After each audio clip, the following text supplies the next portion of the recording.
Good luck. Have fun. Think I have everything. Okay.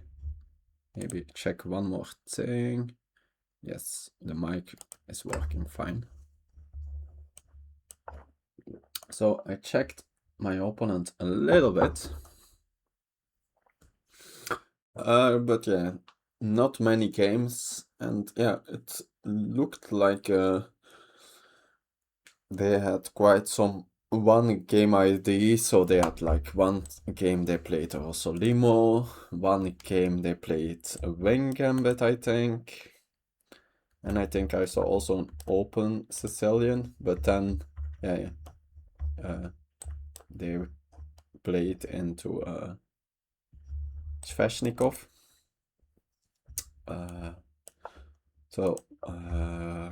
But everywhere it didn't seem like they were like then super deeply prepared or anything. But yeah, this was still one game. But yeah,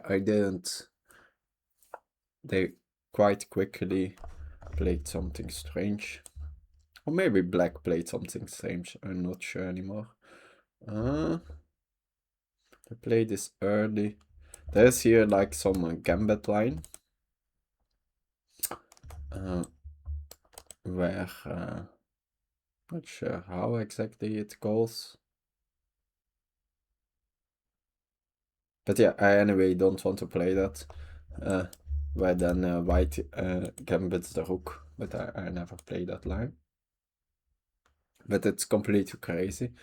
So yeah, the question is, do I start with f6 or do I start with knight e7?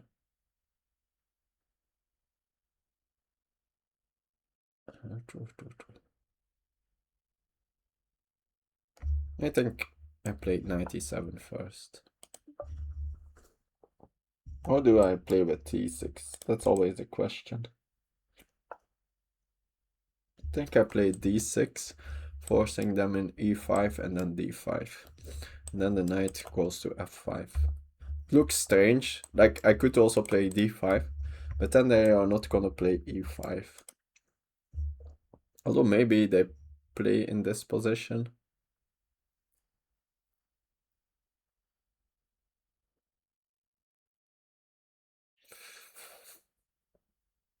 Yeah, I sort of want to induce e5 to create the square for my knight on f5. Since yeah, I have quite some, like when I play knight g6, they often have like very early h4 stuff. But maybe after d5, yes, queen e2. That looks quite good. I think I go for this d6.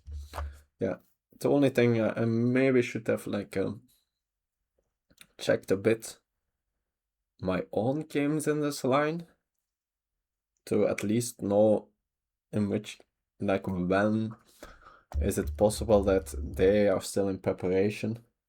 That is quite some interesting information. But yeah, I forgot to do that. But yeah, this, at least this will likely be a very interesting, complex, positionally complex game. So that's already nice. Yeah, for my first game back on board 1, like I'm directly a rating favorite. Of course, we are super close, but I assume I'm still like at least a slight favorite, even with black. Although, of course, yeah, they're bullet. They are for sure a stronger bullet player than me. Blitz, we are probably very close. I think that's a very... I don't know what I was showing, if that's now on screen. Like, I think I showed this when I'm playing Blitz, but maybe not with my classical setup. Doesn't matter. Yeah, maybe, yeah, I don't know what is on screen or not.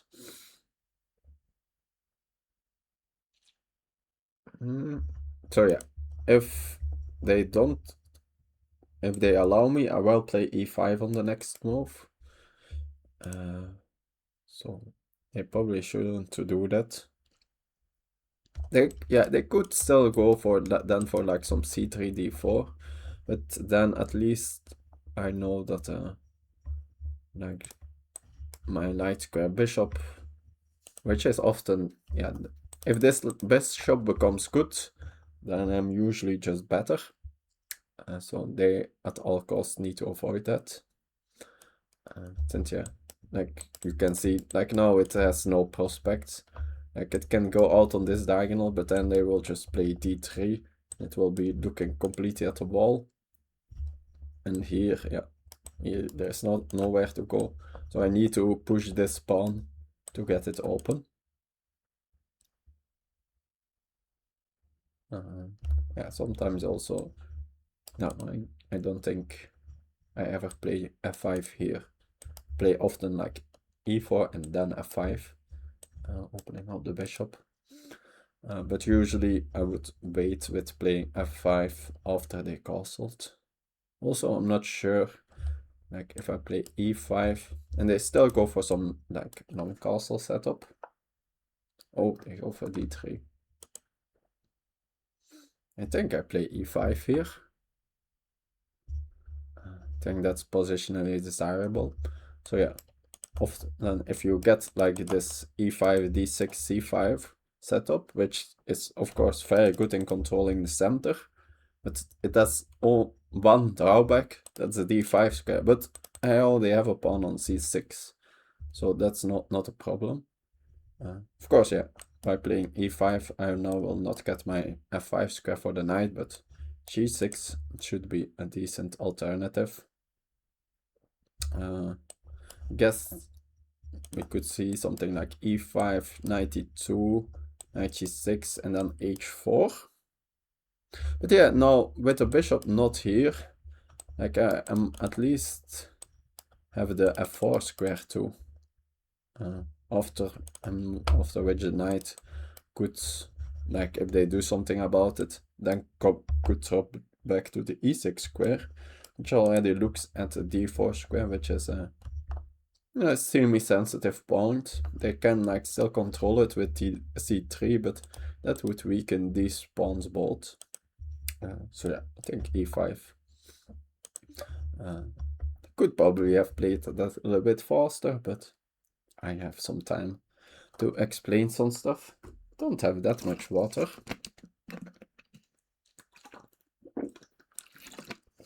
Don't know, like I didn't really test it if this activity feed stuff will work. I have it now on me while I have Twitch closed. But maybe, yeah, so maybe it's just not gonna work or not. We will see. I guess I can know, because I still hear the noise of OBS anyway.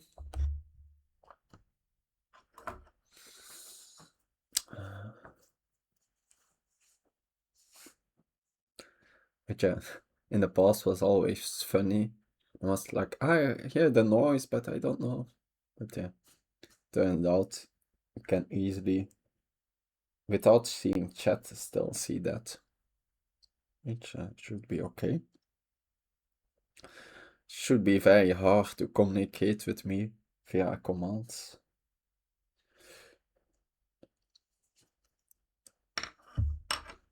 Yeah. So yeah, it feels. Could it be? Yeah, okay, they play directly h4. I even have the option actually to to do something like funny and go knight g8 here. It's not at all crazy. Since even in lines, not its exact position, but like where, for example, play already knight g6, then h4 is, and they have delayed castling. And against h4, often my reply is back knight e7 to go to g8 to get a knight here. I think I remember that correctly.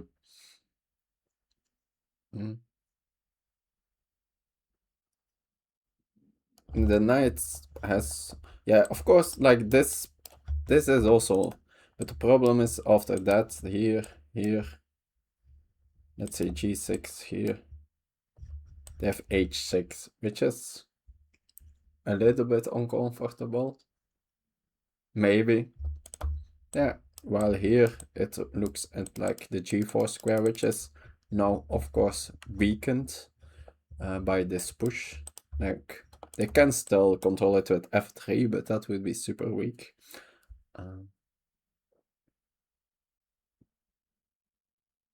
Like, I also can just play f5 here.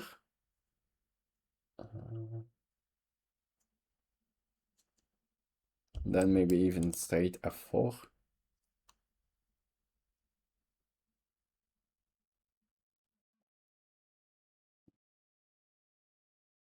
Bishop g4 is also an option here. But yeah, knight e2, and that pin is not that awkward. It's a little bit, but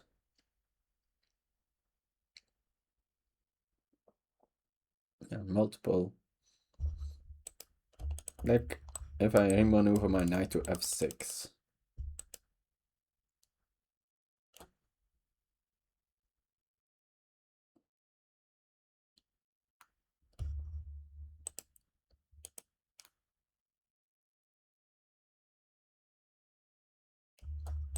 Here. g3. g3 would weaken the light square so much. I sort of want to induce g3, I think. Guess maybe their plan is more to go bishop back. And maybe try to take that knight.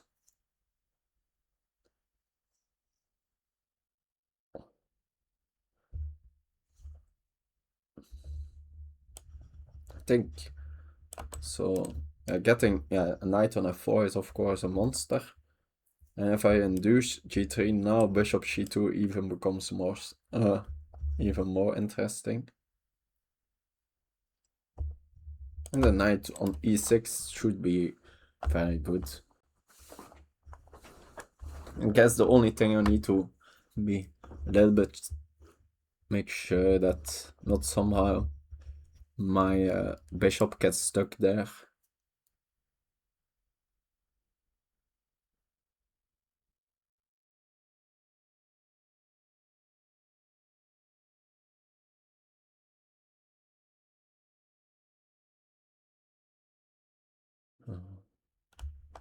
Yeah.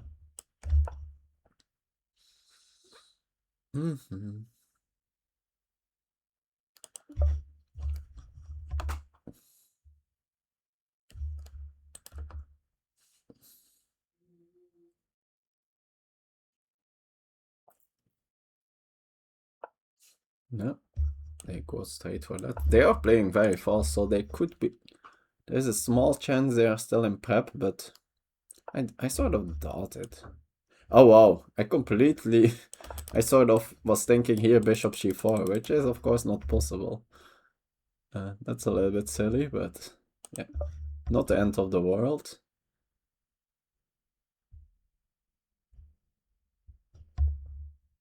So now the question after h6, do I just take it maybe?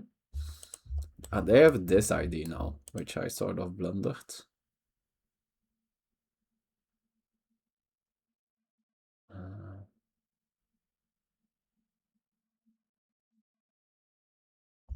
Yeah. Yeah, maybe knight g8 back was better. Yeah. Not a greatest start. Like, I don't think... Yeah, these positions could be very tricky. Like, sometimes you get just in a positionally horrible position.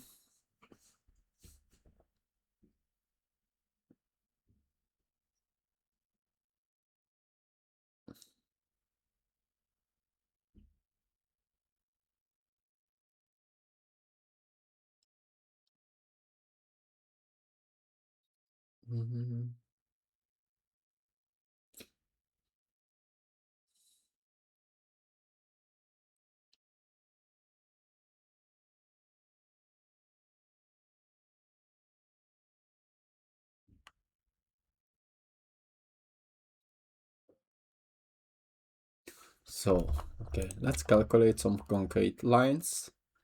Like after h6, I think I'm just gonna take it.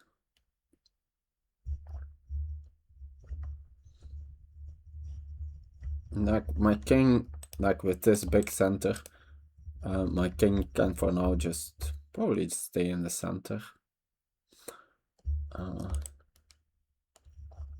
And that pawn, maybe in some ways I can use it.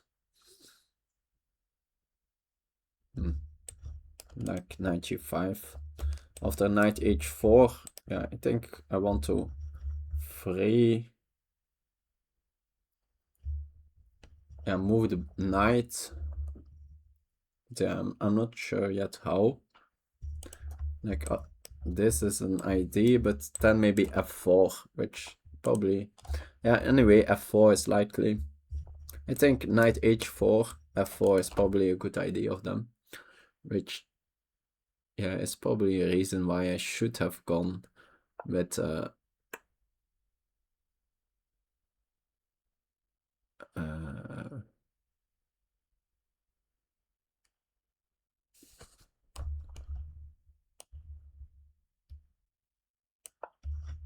yeah, so I'm gonna do this.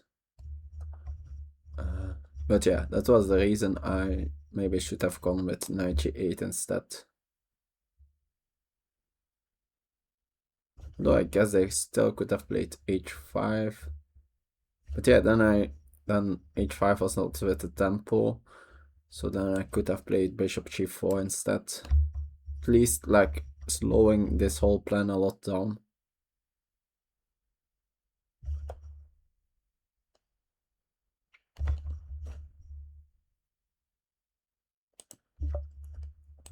I think after this capture I probably take.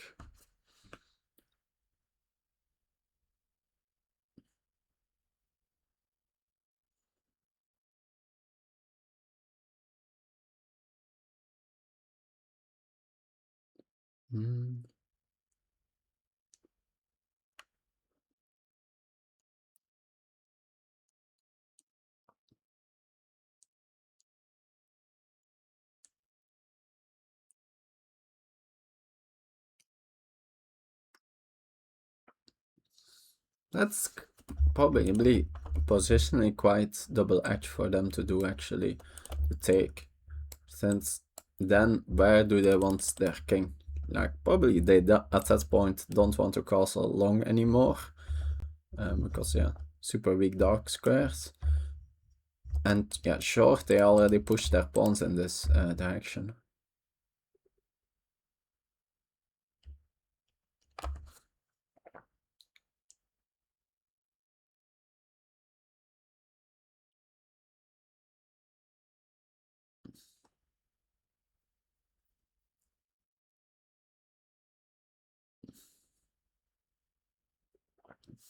I think c3 is here a very possible candidate. After which, yeah, maybe I think I go knight b5. They could then do a4, after which my knight does the whole tour and is looking back at the e6 square where it was coming from. But yeah, I think I induced some pawn weaknesses along the way. Like if they play both c3 and a4, now b3 will be a lot weaker. Of course, their bishop is stunned.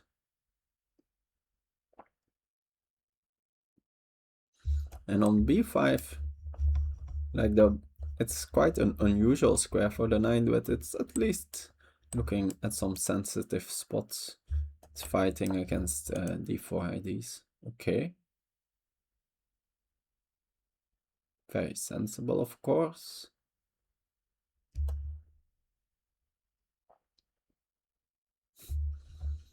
I guess queen f6 actually could be a thing to stop knight f5. Yeah, anyway, knight f5 is for now stopped, but let's say they trade this knight. I put myself on this diagonal, but I think that's not that easy to use.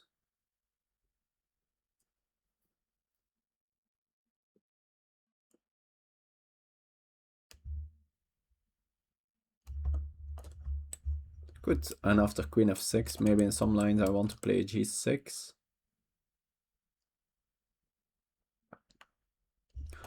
So yeah, the most natural move is bishop e7, but then taking a knight f5 could be an option.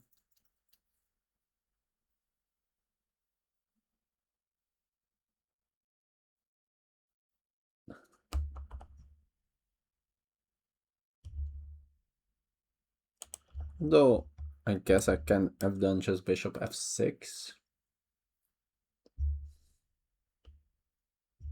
And next g6. Okay, that's not too bad actually. I maybe can for now live around the knight on f5. Yeah, it doesn't stay there, right? I have g6.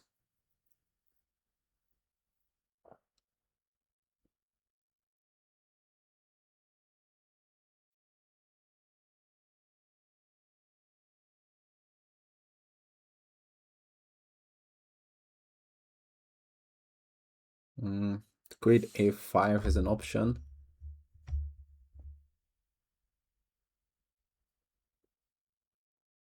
No, I think I go for some development.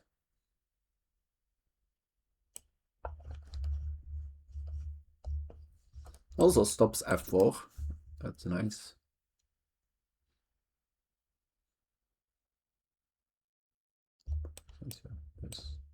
Yeah, it doesn't fully stop it, but since they are not absolutely forced to take, you can maybe do an in-between move for.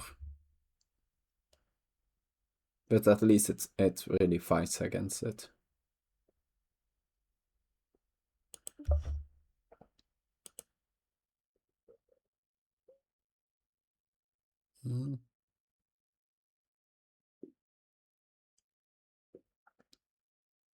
Yeah, position. Like, I still have more space. I have the bishop pair. So, except if they have something very concrete, I should be better in this position. Which, yeah, I play a version of these lines myself as white too, but I don't allow e5. I think in this position, I think I play e5 here. Although I think I should actually start with d3 instead of b3, but I often I'm always confused with one of the which of the two to start. But I think d3 is actually the more, if you don't want to allow, since yeah, I think if you start with b3, then you need to be fine with that rook sacrifice, which I'm not. Oh yeah, I don't want to study it. Like someone of the league, although I don't think they are active at the moment. Like Michiel, yeah, VDG, it's in Dutch, but so VDG.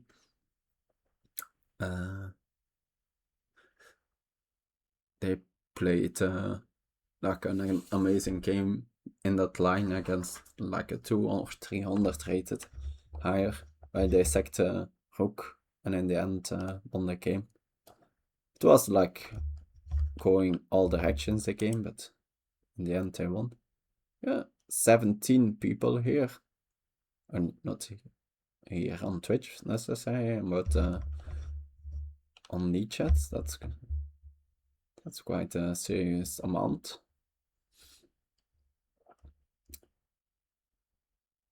For like for sure for a weekday. Although I guess it's probably quite a good hour. It's not yet too late for Europeans, and already like some Americans can join.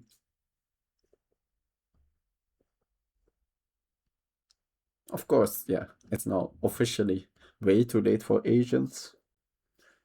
Or maybe for some, like for our New Zealand brothers, it's already morning. So they also, but I guess, but yeah, there's not, of course,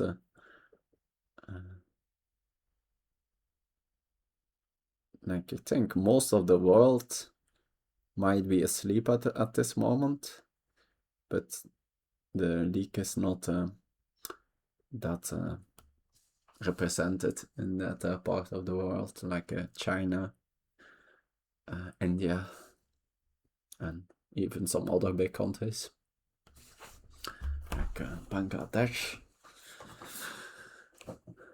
Although I guess, yeah, some of them it's only like around midnight, so it's not necessarily that they are asleep, but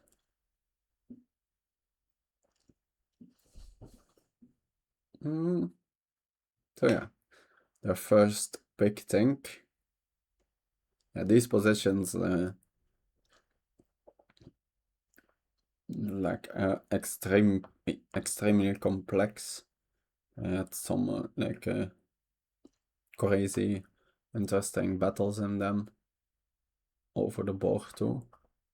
So yeah, I have quite some experience in them, which is very nice.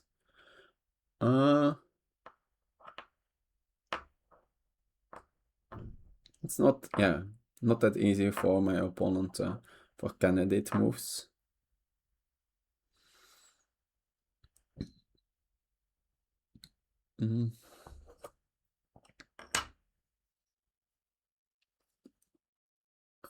Yeah, often, yeah, they often want to castle long, so I guess then they need to play knight c4 and queen. Okay, they go for c3, which of course was an option I mentioned earlier. I could go back to e6, but I feel like this in some lines could be like annoying. This knight b5.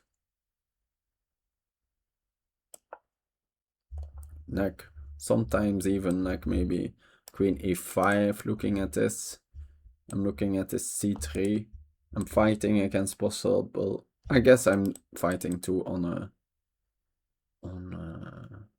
e6 against d4, but yeah, at least I also keep my bishop open. Although for now, yeah, in this current position, I don't really want to take, but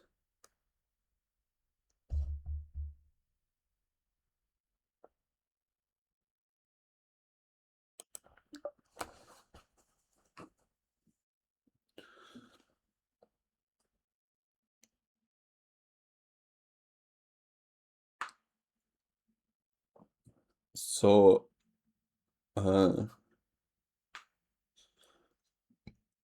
yeah, if they are indicating to go long, of course a5, e4 becomes a real option for me. I think bishop e7 is a lot of candidates, since that like makes g6 way more possible in all kind of lines for me.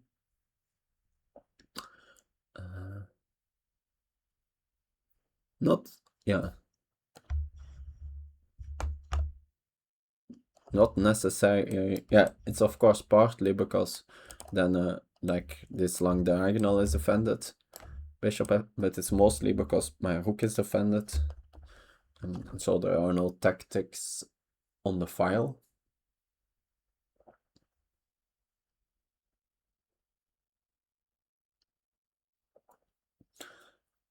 Yeah, and if after some g6, it's very unclear where the knight is going.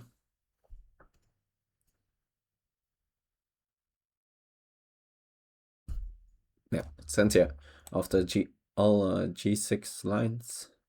Although, yeah, I always want to be able to take with the h pawn. So let me maybe go back. So for example, of course, I could play g6 here. Although no, that doesn't work actually. I could have just played g6. Maybe I should just have played g6. Yeah, I was hallucinating there a bit. There are no knight g6 tricks. Yeah, that was stupid. I went way too fancy there, losing multiple temples along the way.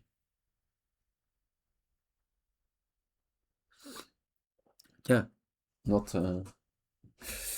yeah, I'm not super used to playing this late.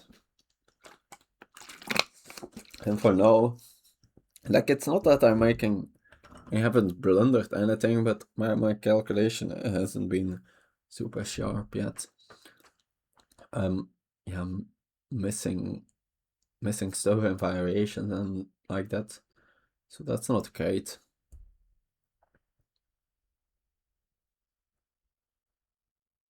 Like the thing where I wanted to play bishop g4 over my knight, that was on e6. Now again, where I decided to not go for g6 for wrong reasons. Maybe g6 is not necessarily a good move, but I disregarded it because of the wrong reasons. Yeah, I think there is a lot to be said that to induce knight f5 first before playing g6 to then gain a tempo. So maybe I lost a tempo, but they will lose 2 tempo. Although I guess it could be equaling out, since I will maybe make like 3 moves with the bishop, and they will have, I will make 2 extra moves with the knight. That's a very possible outcome. Of course, like with the bishop here, I'm also in some variations just able to take that knight. So that's an advantage over going with g6. Since, yeah, on g7 the bishop is for now not doing that much. I guess it's fighting for d4, which is a relevant point.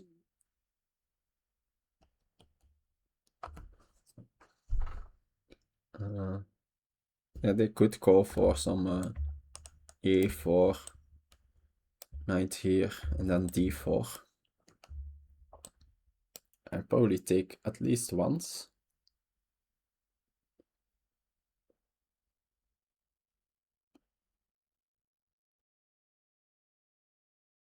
It feels like they pushed a lot of pawns. Of course, I made how many moves already with this knight?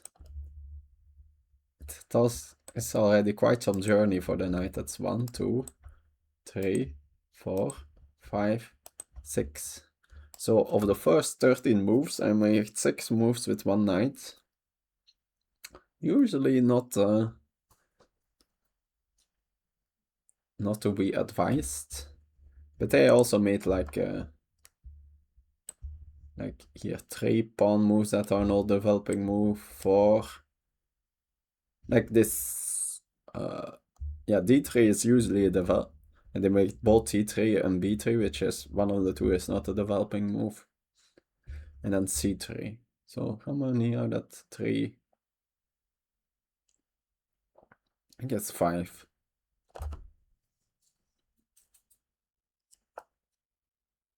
Okay, knight f5. I think, yeah, this is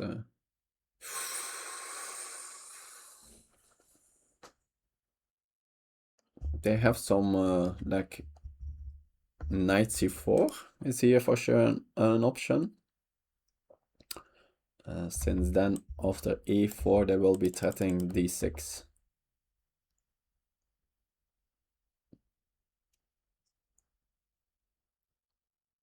But yeah, I guess with a knight on c4, then yeah, then maybe then I take on over here. Yeah, then that would be like the perfect moment. Then I can directly follow it up also with t5.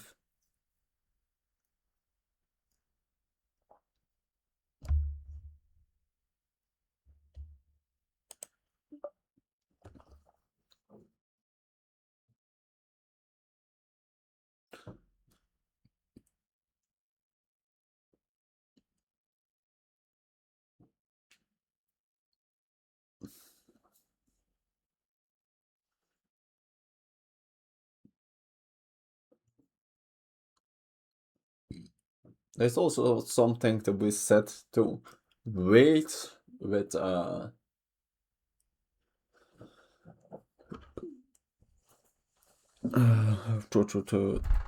taking on f5 until e4 is played. Although then I will need to spend the tempo.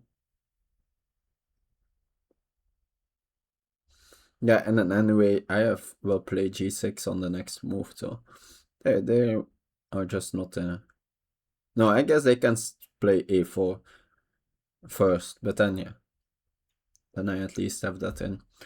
But yeah, like a4 is for sure a weakening move here for them. Like the b3 pawn is a lot weaker after a4.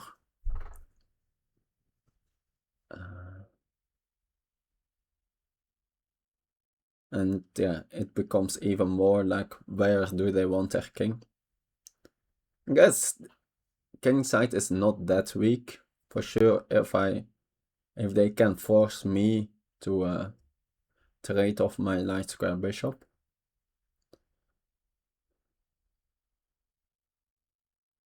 Yeah, and then they will have like also 4 pawns here.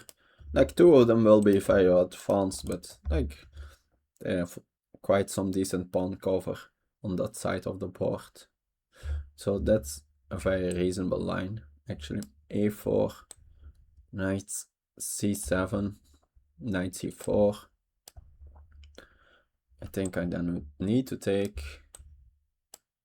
So then I can play d5. I assume the knight... They could go to e3. But I could also go back to d2.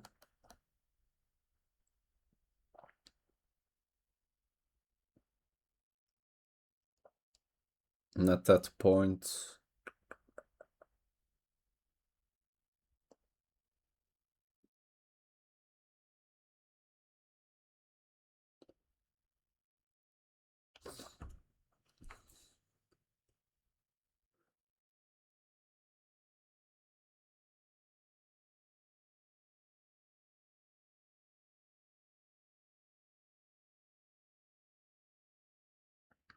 There is a... yeah. My queen has a lot of options at that point to what to attack. But I'm not sure what is actually best.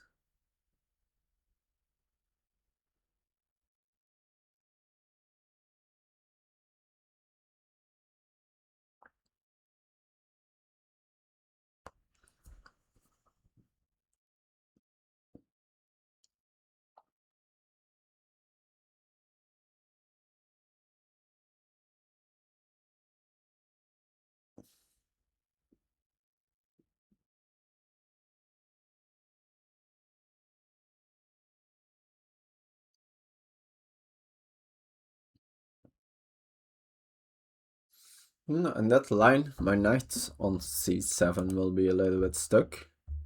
So e4. Yeah. I have no other option. Knight c4. I think I will need to take on f5. I have very little other options.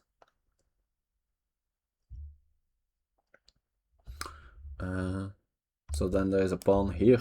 And then I guess I can use then potentially the d5 square for my knight, but yeah, the knight has no prospects on d5. Like all squares are covered.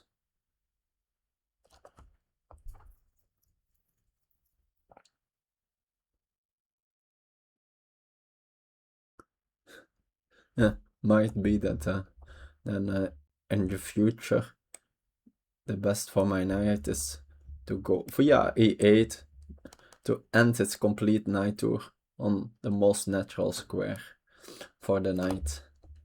That would be kind of funny. So going all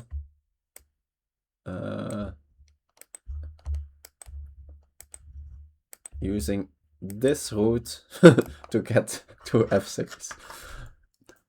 Being, yeah, using one move or using how many? 9 moves to get to a square. And it's not even like, yeah, you of course often see a knight at some point getting back to like the original square, but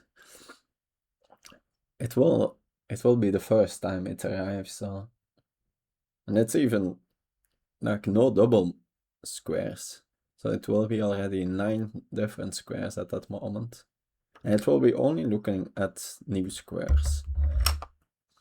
So I will be well on track to get like the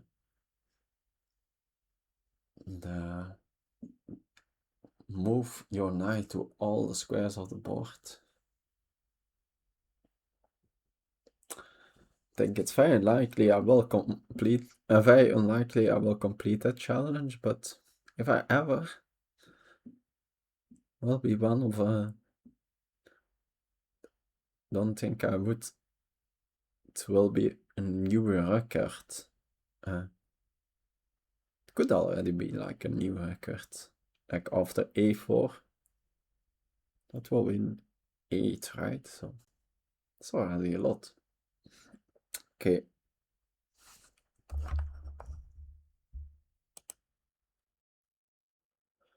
Yeah, if they don't go for this direct line, I will play g6. So I think I'm not really considering. I don't see what's their alternative. Like after g6, the knight has this h6 possibility, but I don't think it's good. I guess via g4, it could sort of like put pressure on my bishop, but I will just maybe just go back to e7 even.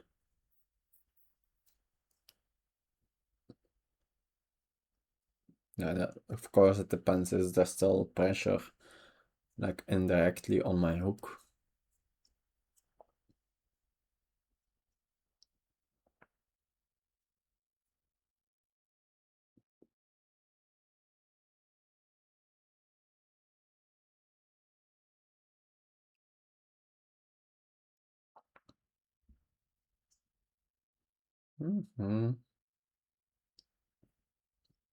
What are other, like, so for example, against like these queen moves, which all are very reasonable, even g4.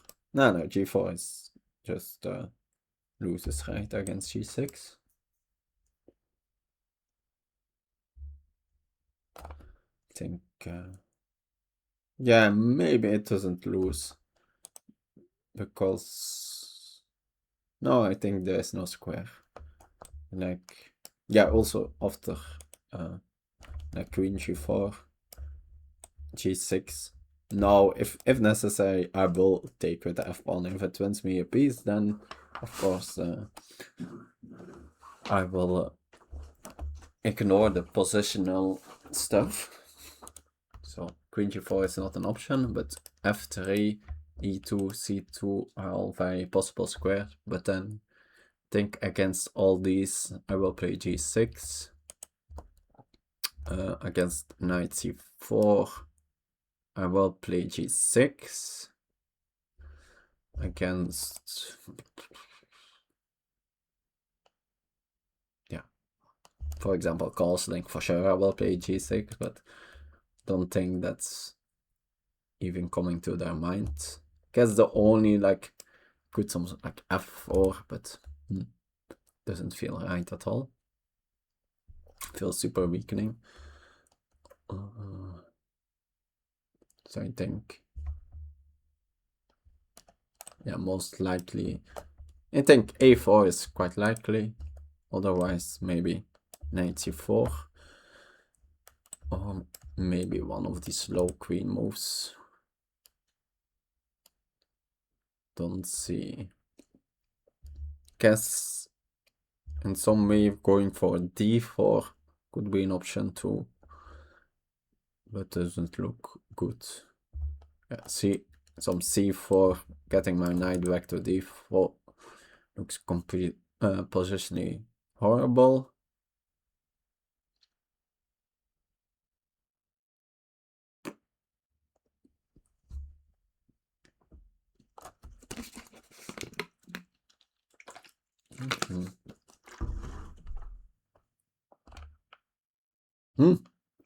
F1 is left. I guess it was you are at that many because we are on TV. Guess that's possible. Yeah, it was in the back of my mind, but I thought because oh, h6 actually. That feels wrong. Like, is this pawn not just a weakness? If I just play g6, after knight g7, I'm just gonna move my king, and it's no problem. And I will win the pawn, I think. Yeah, this feels positionally horrible.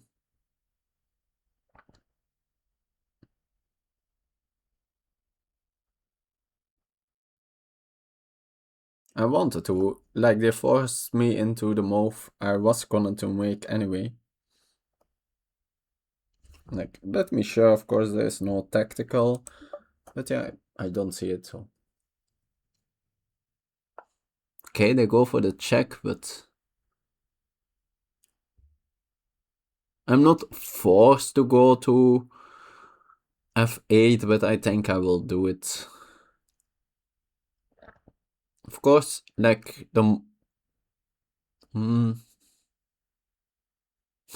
like some king d7 is not completely crazy, but I get it to like c7.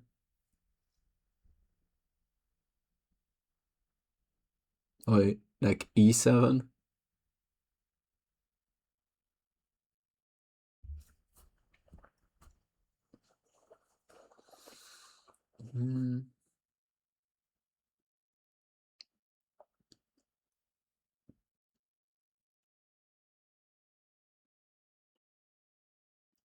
Yeah, I think at some point gonna take on a.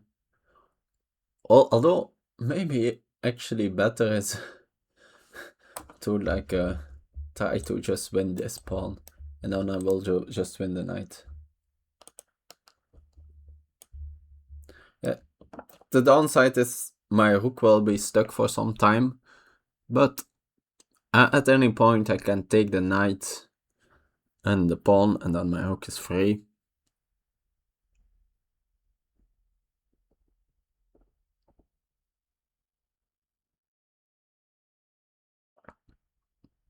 Yeah, I don't believe in this.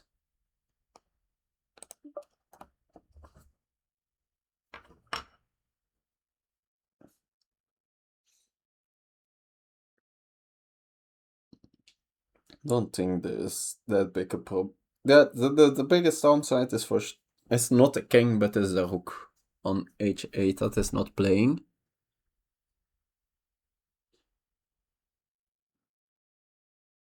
So yeah, maybe in some way they can open the position, but that opens the position for my bishops. So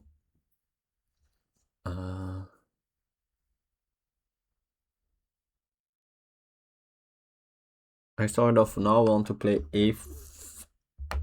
a5, a4 to like sort of force the action here at this side.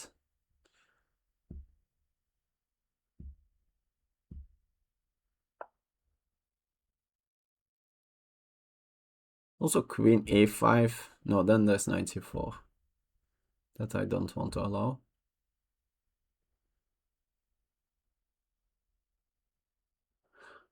No, for now, I don't...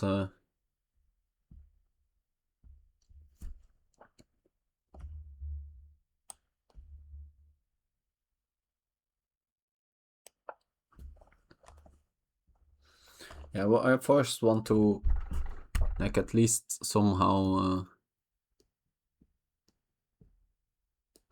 annoy them a bit at that side.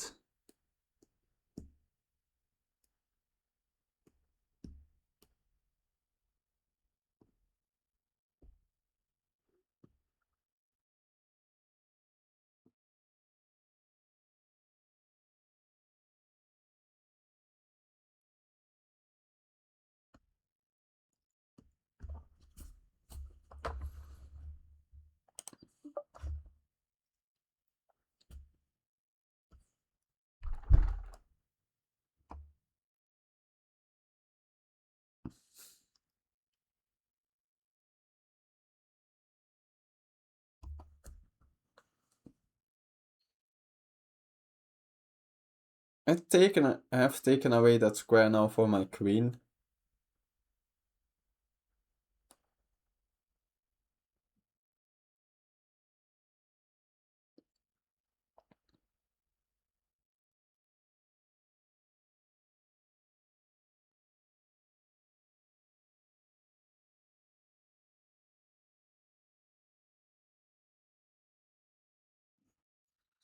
Mm-hmm.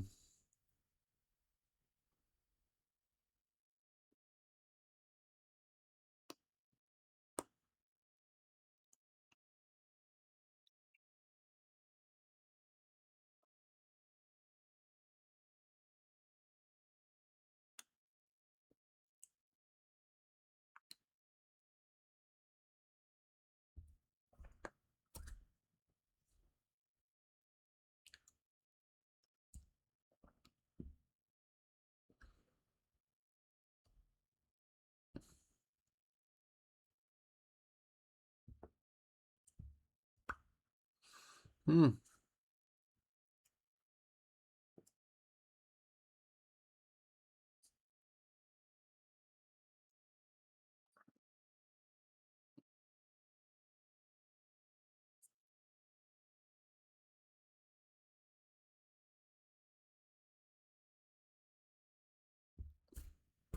So after e4, knight here, knight c4. What's my follow-up?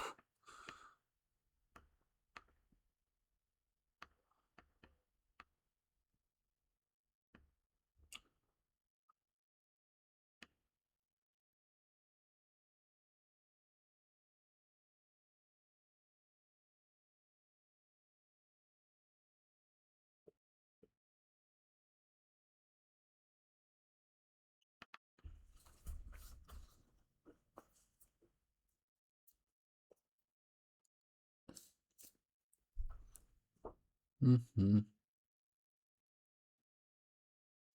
Since bishop a6, I think allows them taking here. Although at least, nah, no, that's not good.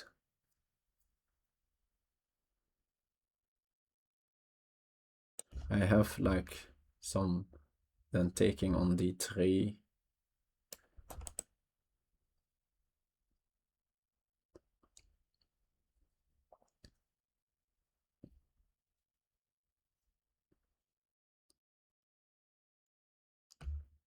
And that knight on c7 is a little bit in the way.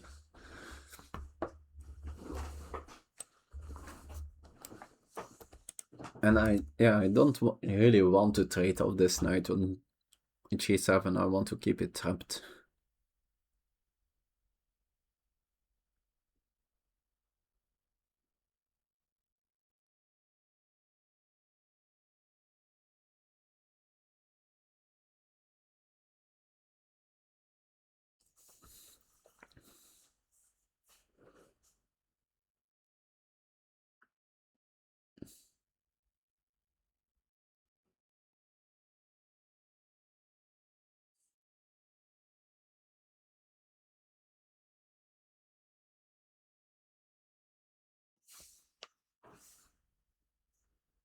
That's funny.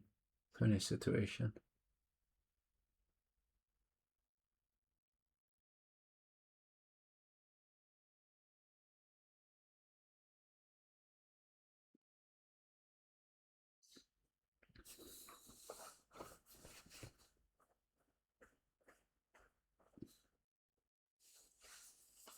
Yeah, maybe at some point I will just need to take that knight.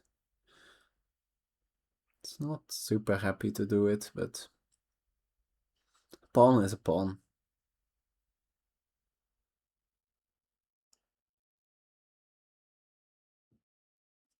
Yeah, the problem I have is like quick f4 and stuff, putting maximum pressure at my center.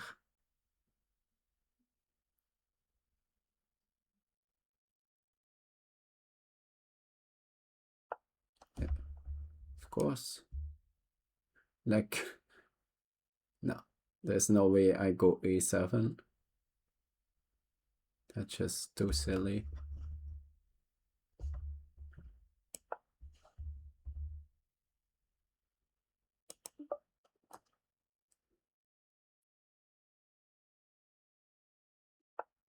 Oh, they don't go knight c4. That allows me at least to play bishop a6 or rook b8. I think rook b8.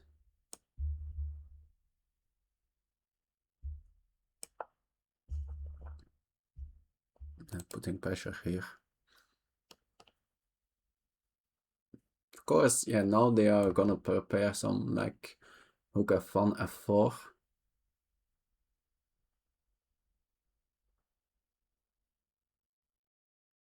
Which is maybe quite strong. Yeah, maybe this is actually a decent idea.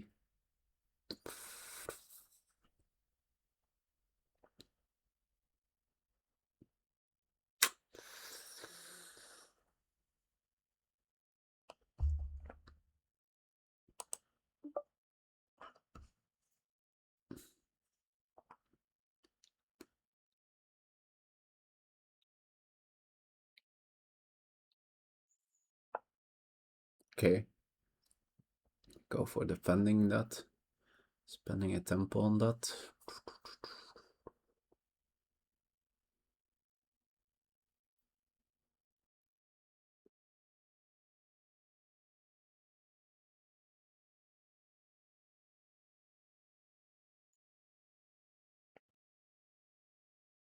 So bishop a6 to prepare. Or I just now play knight e6 straight off this knight. Get here a very nice bishop on e6. And start pressuring here. It looks actually good.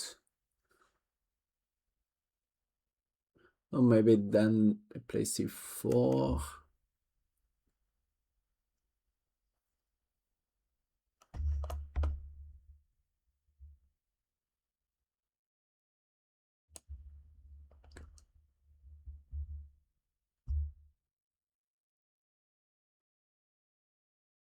I don't think I want to give that bishop.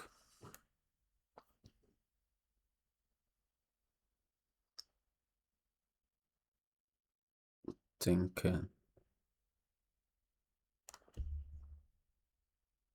since also this knight on c7 is such a horrible piece. I think I want to trade it off.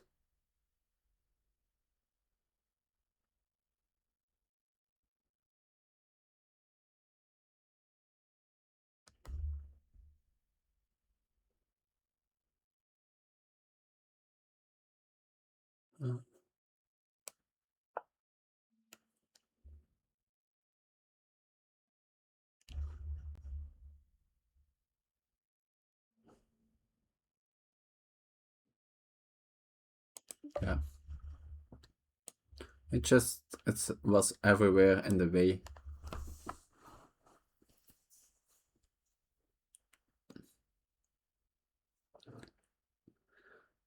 So and then next bishop e6, obviously, queen b6. Think, yeah, okay. Assumed they would take. If they wouldn't have taken, then I would just have taken the pawn. So now this, yeah, this pawn on h6 for sure is a little bit annoying, but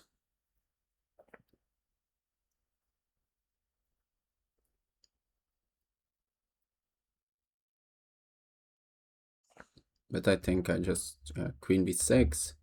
Maybe I just put my king in the center. Even maybe they should just play f4 without preparing it. No, I think I just then play queen b6. And yeah, it's not. How are they gonna defend it? They need to play c4. Okay, now the if they place, do I then need to play some d5, exploding the position? It's a little bit scary with my king sort of semi in the center.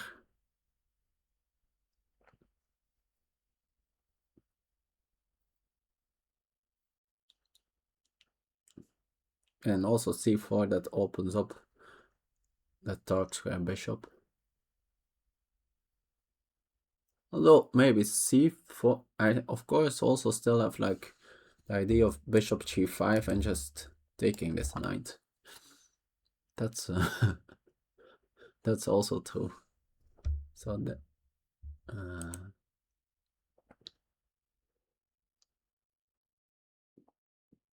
although I guess after f4 that's no longer really.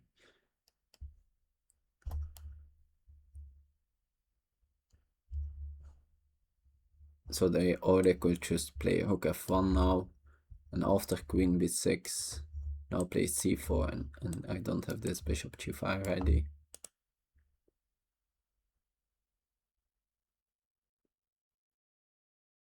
But then at least the rook is away of the. But yeah, yeah, I can't really play d5 in that position probably. And f4 is coming. Although now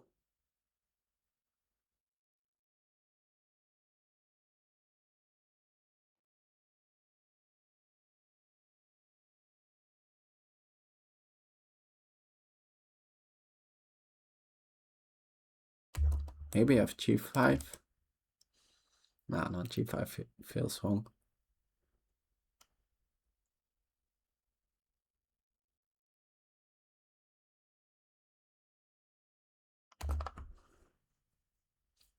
Yeah, that's quite often like this knight on d2 that sort of can completely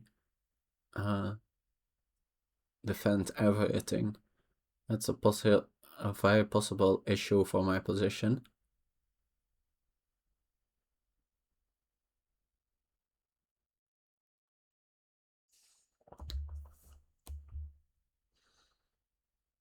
I've been playing very fast. Yeah, I guess I've been playing. But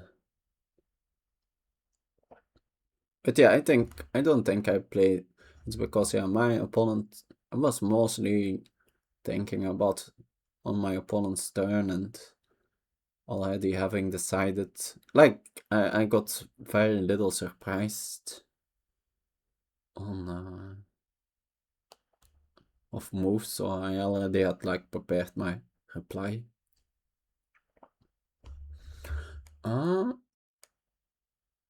So let's say rook f1.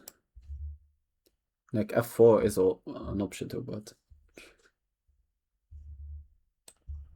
yeah, maybe f4 directly is actually looks quite tempting. Queen b6, c4.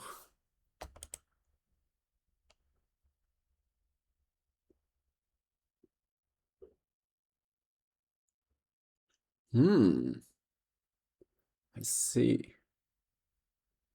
At least I don't think I yeah, I had missed the resource I have. I probably can just take directly.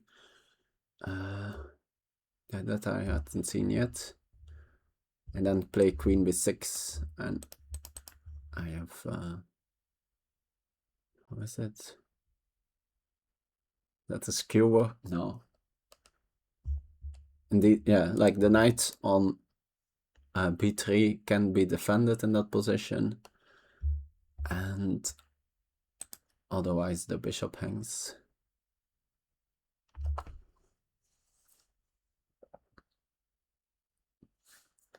So they probably then need to play c4 in this position, I think. At least, yeah, that's... Then I have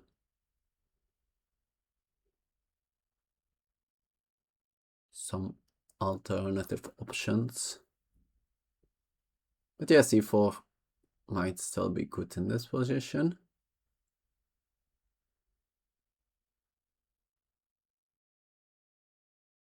Do I then straight try to run my king? Maybe even just... Now after like c4, maybe my king is reasonably safe around here, since they don't have any breaks anymore. I still have the d5 break, but after c4, like b4 of course is not a break. d4 also very hard to imagine they can get in. They of course still have the f4 break, and but yeah, but for that I want to run.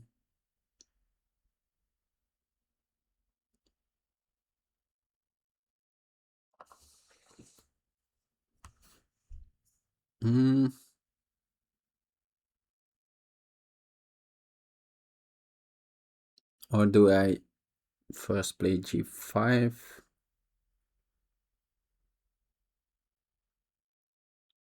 Although that doesn't really stop. f4.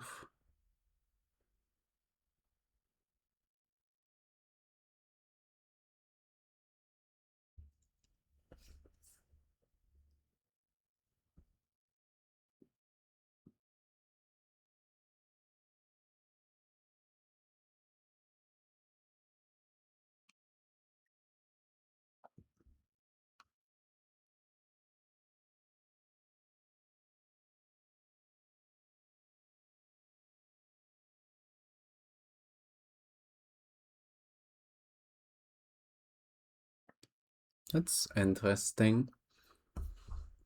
Like g5, trying to fight against the f4. Yeah, in case they play c4, which I'm now thinking might be the forced move. I think if I can play bishop b3. Or they need to play a move that fights against bishop b3. Okay, they play c4. Good move.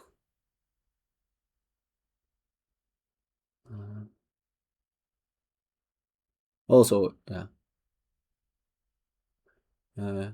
Like a thematic move in this kind of positions.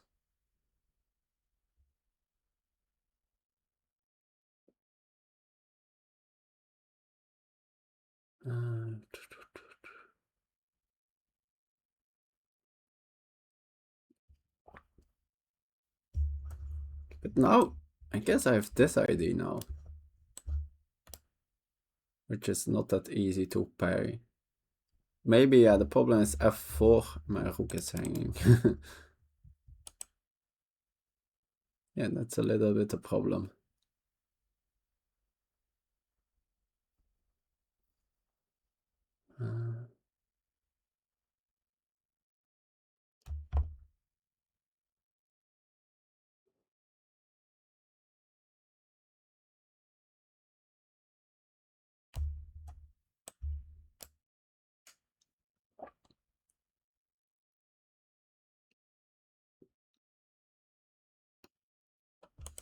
Okay, so king e7, f4,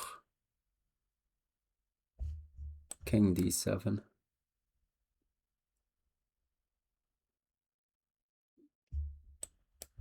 We take, just take back.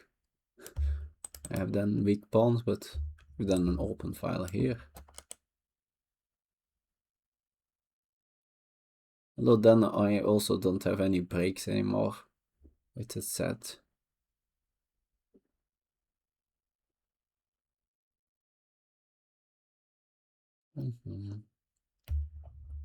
Could go bishop e7. So after f4 I can reply with f6, but that feels iffy with my king. Okay, let's try to calculate g5, what happens there. It's also, of course,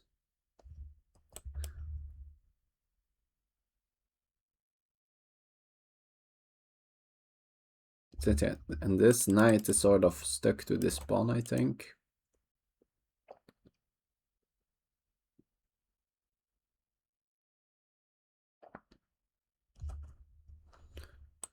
If I can get my second rook in the game, that likely will be all kind of sacrifices possible. They could defend against them, but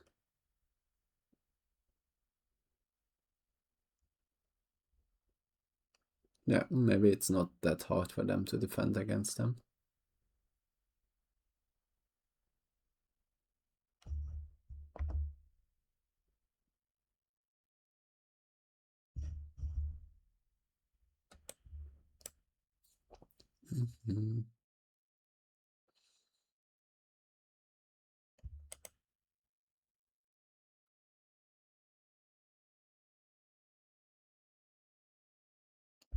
I have, of course, like moves like this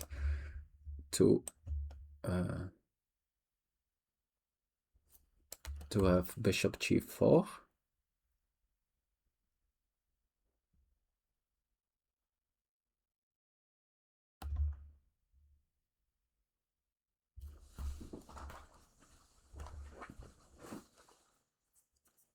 Does the queen do anything on c8?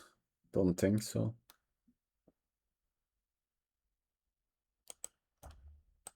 Okay, this might be. And the potential downside is that I am no longer defending a5. So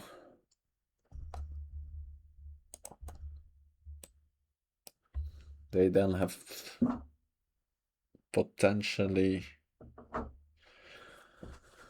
bishop c3 as a reply, and against this they have f3. And then I'm losing that pawn. It's questionable if that's a problem, but...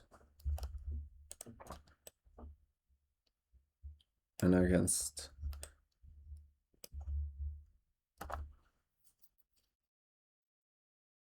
I know. That feels wrong, bishop there.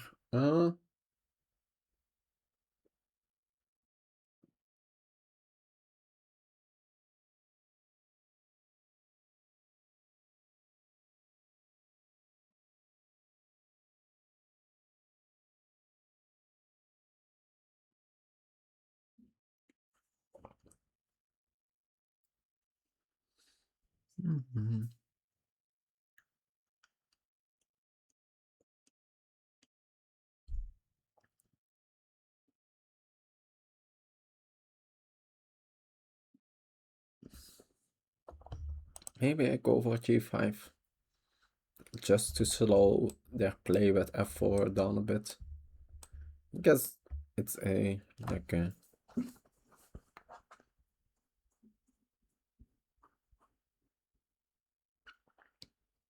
And I have potentially rook g8.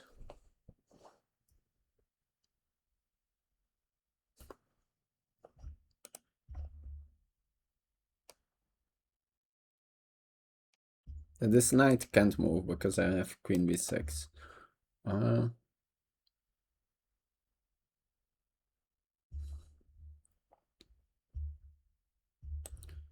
queen f3. I even have just g4. The only thing, g5 allows queen h5. But then I play probably here, and now this is a real threat.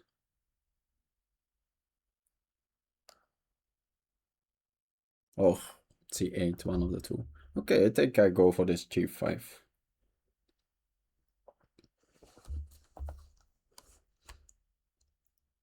I think this f4 break is not... It's a little bit scary, but I think I just take two times. And then after like the straight, whoever in takes doesn't... my queen comes on f6. Maybe they in the end still will end up this pawn, but also h6 is weak. King probably is decently safe here.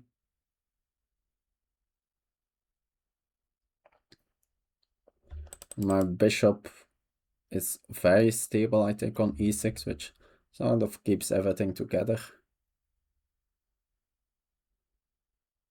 It's a little bit loose, but it's not that their king is so... Like my queen on this diagonal will be quite strong, I think. You could say that's also the case like without g5. But then, yeah, this pawn duo is quite annoying, maybe. Like g5 would stop.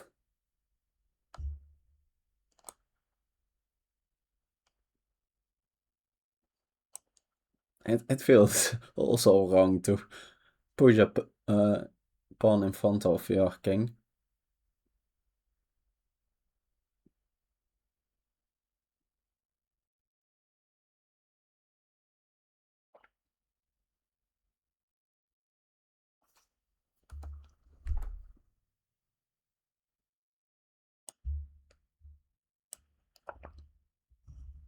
But yeah, maybe also sometimes something like even my rook going to g6.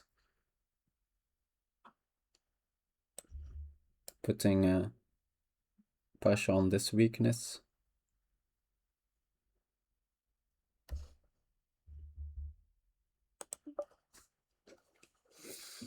Very double-edged move for sure.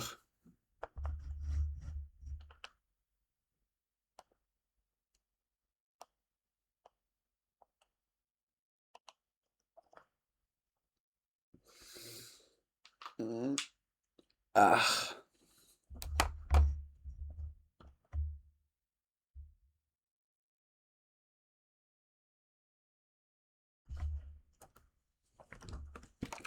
In this 18 minutes. In case they, for example, now decide to explode the position with f4, then this 80 minutes is of course huge. And also, yeah, opening the position is like very double-edged for them. I have the bishop pair. Although I guess f4 sort of likely will force my bishop pair off.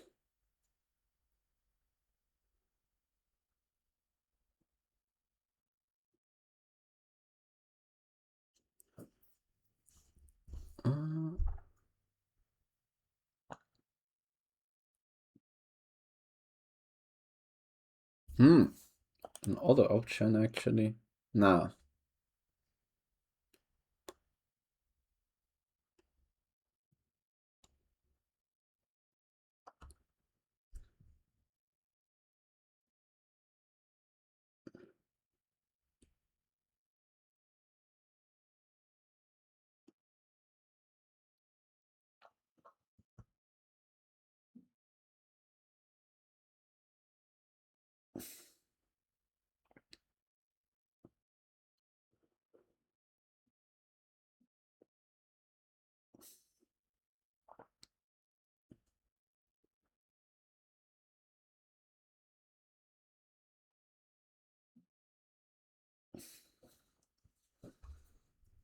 I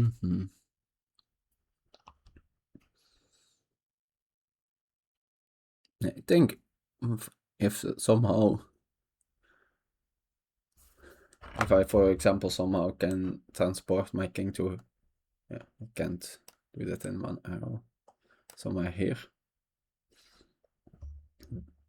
I'm not sure where actually, but yeah, okay, as expected. Yeah, then it's in the long run I would just play d5 and win probably. So they need to do this stuff.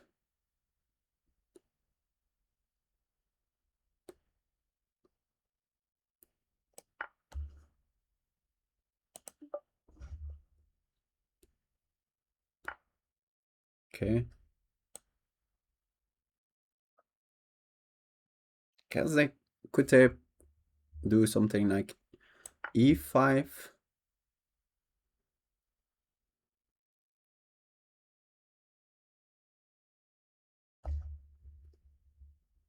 Yeah, they have options.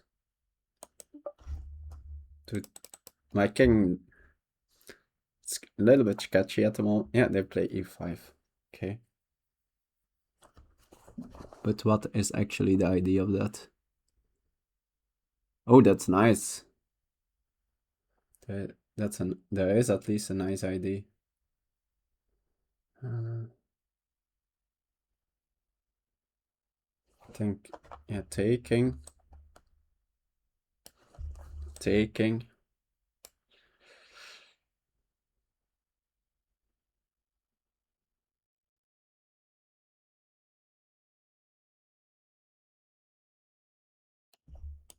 Yeah, I didn't calculate this good.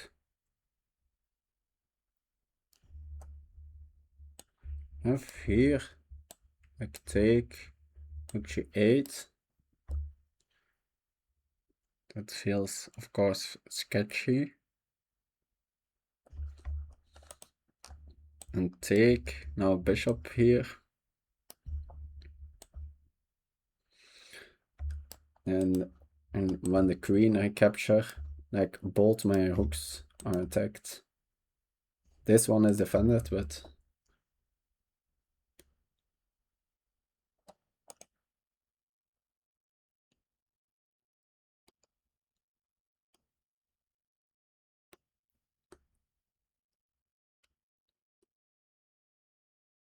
maybe I sacrifice.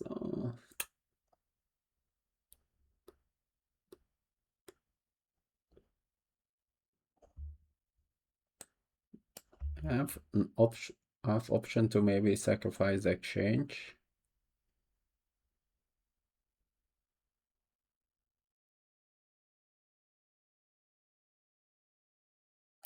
So here.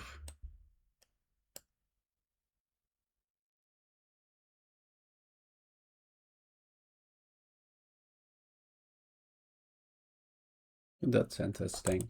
F3.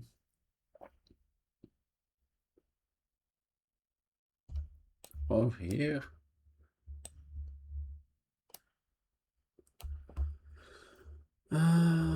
Take. No, no, g8, but the problem is they're just gonna copy me.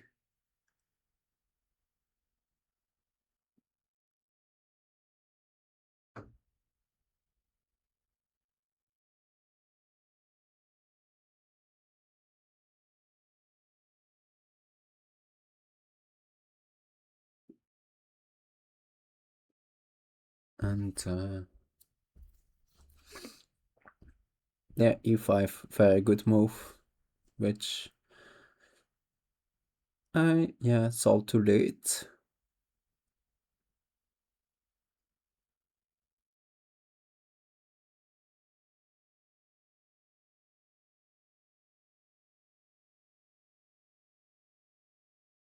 It's like a sort of a nice intersection square of both my hooks.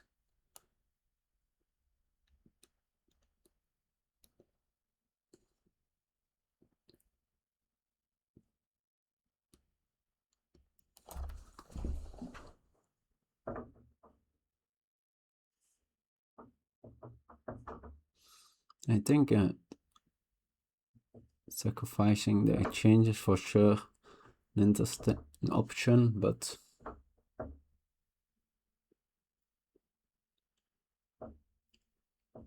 need to see like what's a good way to do it. Also f3 for sure an option. But yeah, maybe they can just... No, it's maybe not super easy for them to ignore.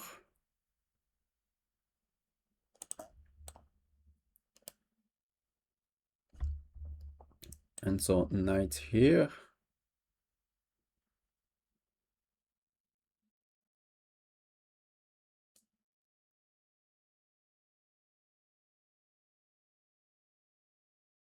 Uh,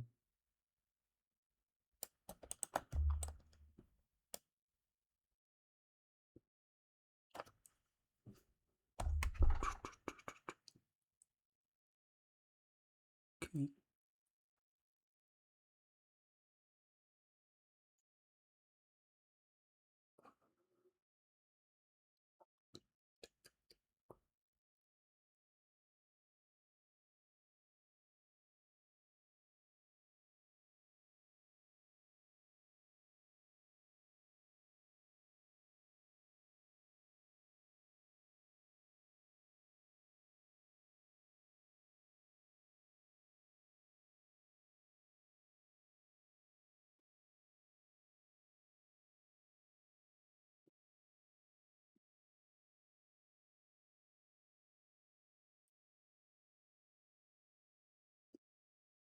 Mm-hmm.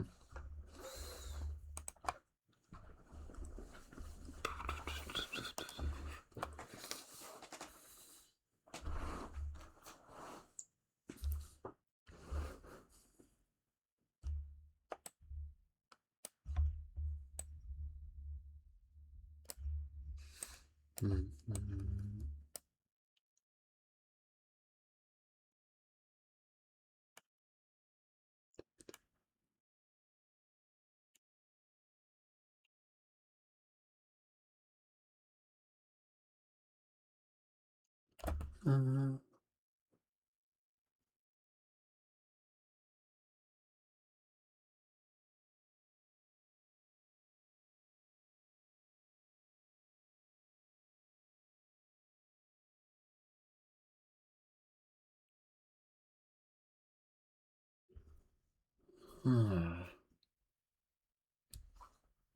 Yeah, one of the problem in some lines, there's like a rook g8 giving a hook.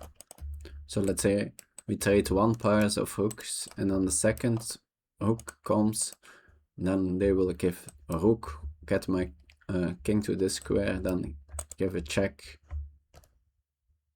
and then yeah, then to make sure that since the queen then is here, and then this will be checkmate.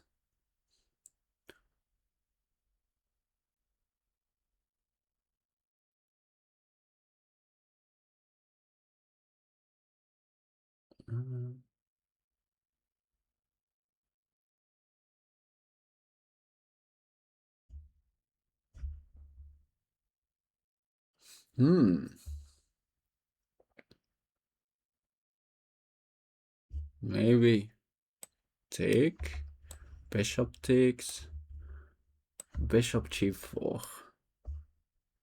They take here, take here,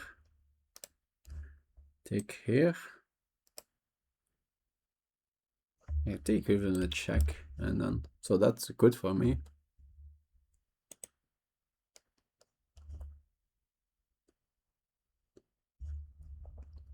And if they take the queen, now I can take back. Oh, that's... If they need to play knight f3, now maybe I have some tactic.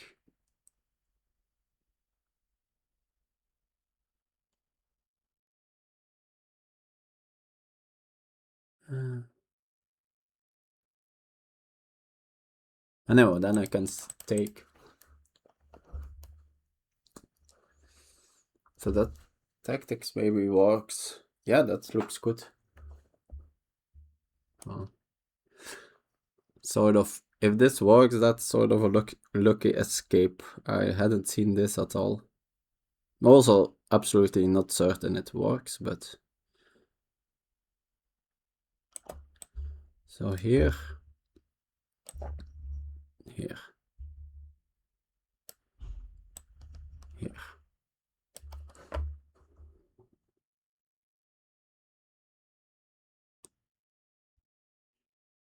Yeah, since I take here a check height,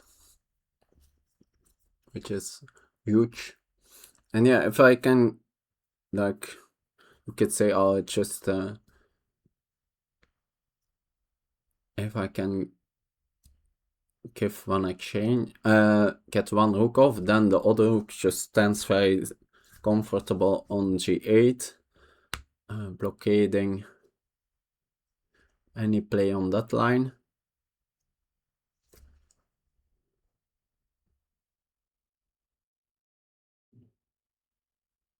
And yeah, yeah, of course, in a lot of lines also having strong counterplay.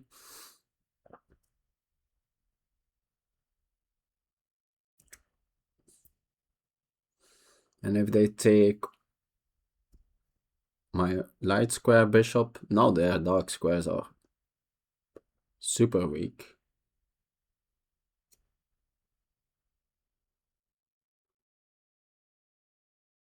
Like...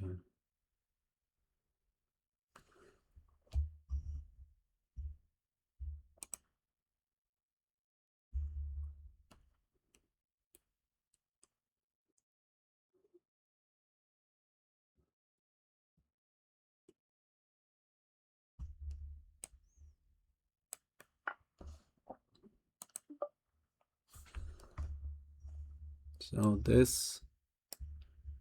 I think they need to take on g4.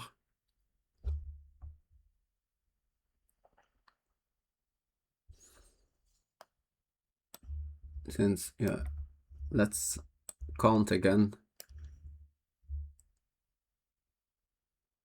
And they have no other option than taking here, of course. I take with check.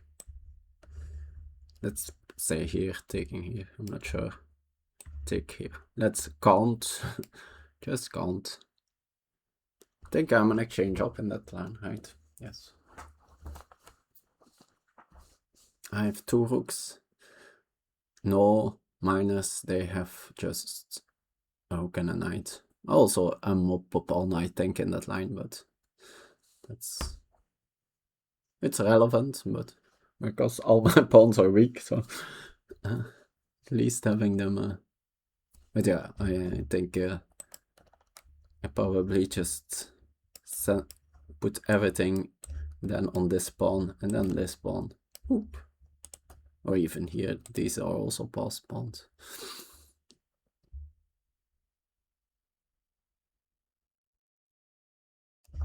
Let me check something.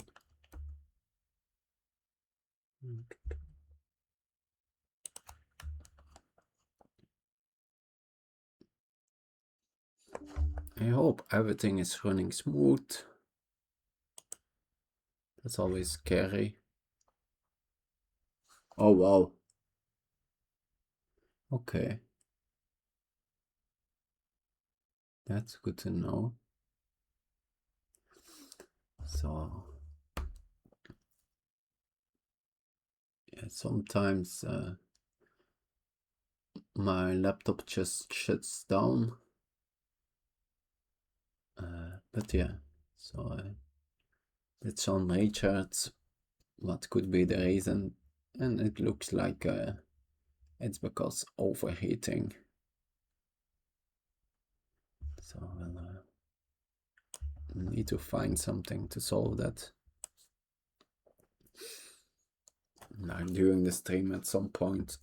At the moment it's fine, but at some point it looks like it went very hot. Not sure why. Yes, like I know I can think why it's doing streaming, but why it's then way better right now, Like, it's not that I'm doing now less than earlier in the stream. I haven't like run the engine or anything during the stream. And maybe it was very short after I fired it up.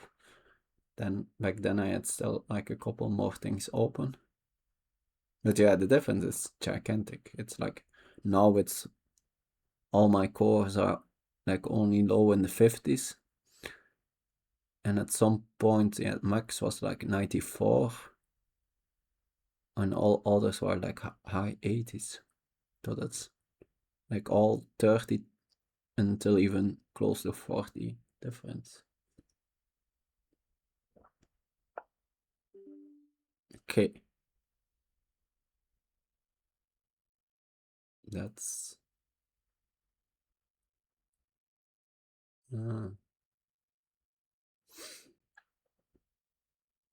so here I have one very interesting candidate, and that's queen b6.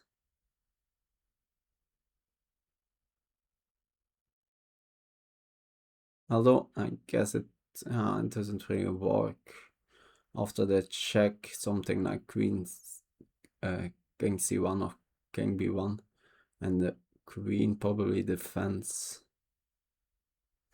Okay.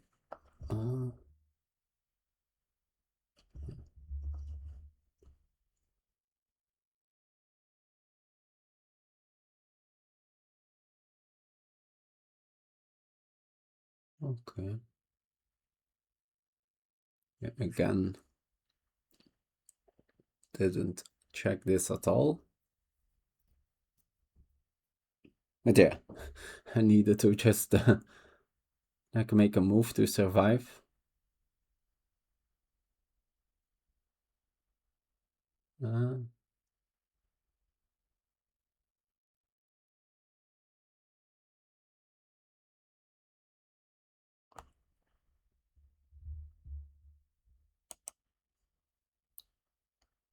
So f3.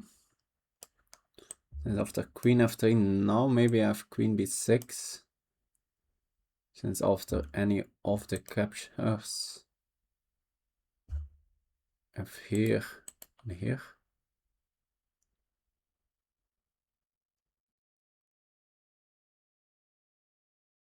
And just gaining the tempo.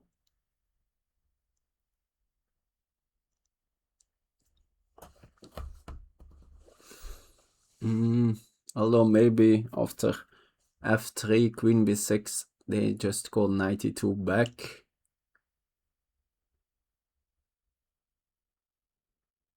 And now my bishop is hanging.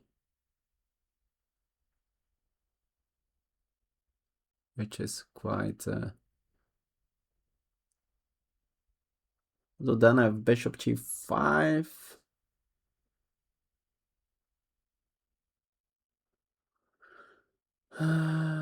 Bishop e5. Yeah, that's not fast enough.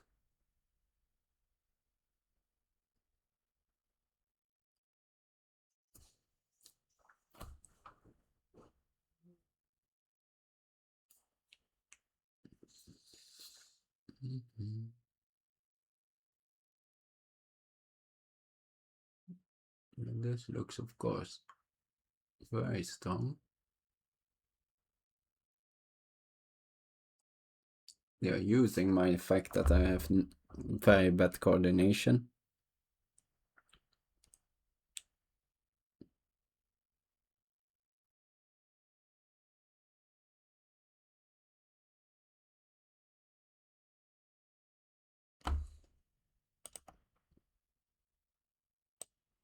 Okay, let's consider this a bit. Like, is there something there? Don't think so. I have bishop g4 actually.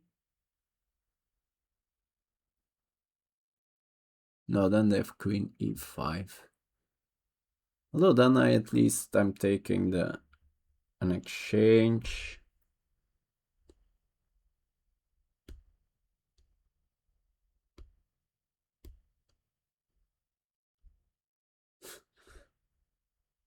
It's interesting, but probably not good.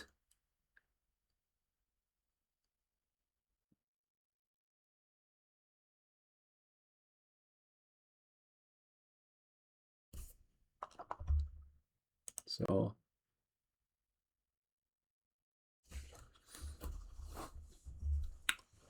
let's calculate this. Queen b6, take.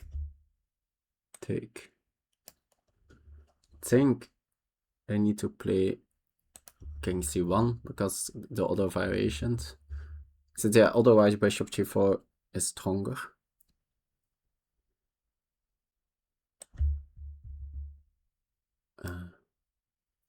Bishop g4. Ah, no, of course, no, that's not no longer with check.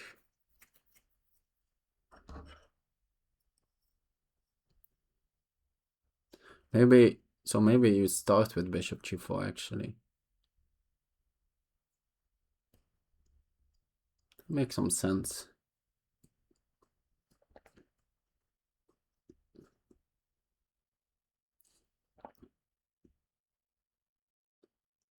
Yeah, there is, although then there is some like reasoning to maybe run with the king towards here. Oh, this is very complex. So this, oh no, that doesn't work at all. Of course, the knight can just defend that square. Okay, that's a bad blunder.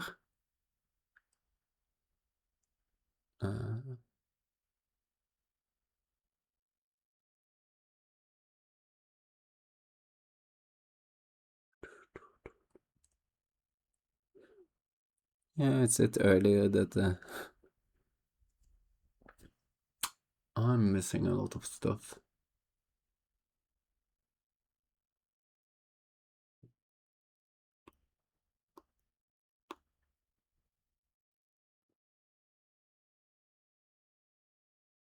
Okay, let's rook g8. Take, bishop here.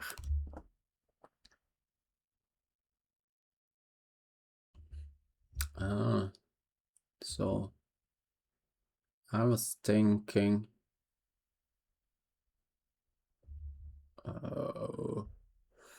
bishop g4 then.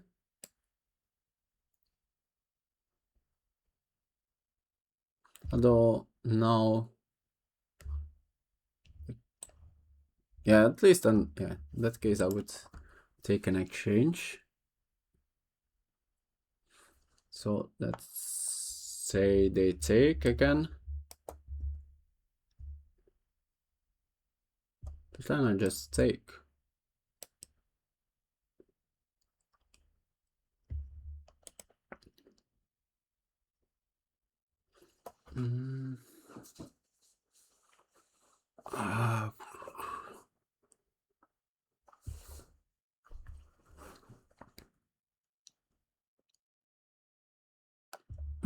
And if they take the bishop, and then I take their bishop.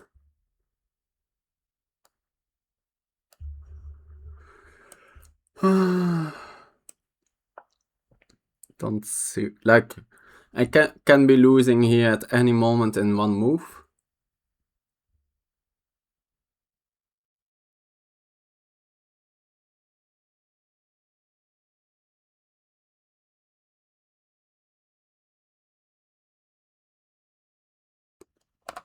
But for now I don't see it, so. Ah, I see a potential problem. So this. Ah, no, that doesn't work. It was this. There's.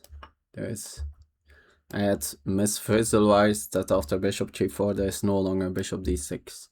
I was visualizing lines where they were playing bishop d6, but of course the bishop is away, so my queen just defends that. So that doesn't work.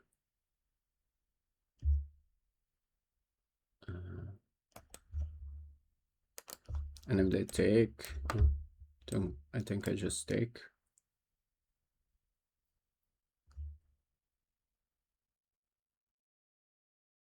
I guess they have this.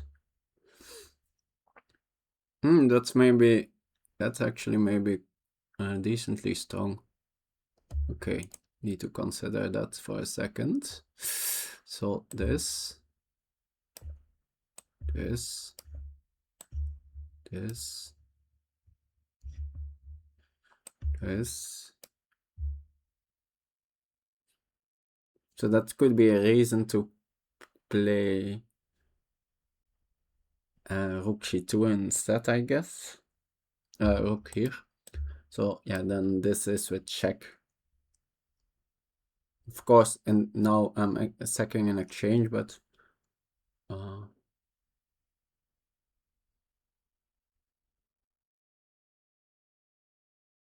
although then they have this bishop d6 strike, but it's also less strong. No, maybe it's strong actually. Yeah, then they have that strike. Okay, so take.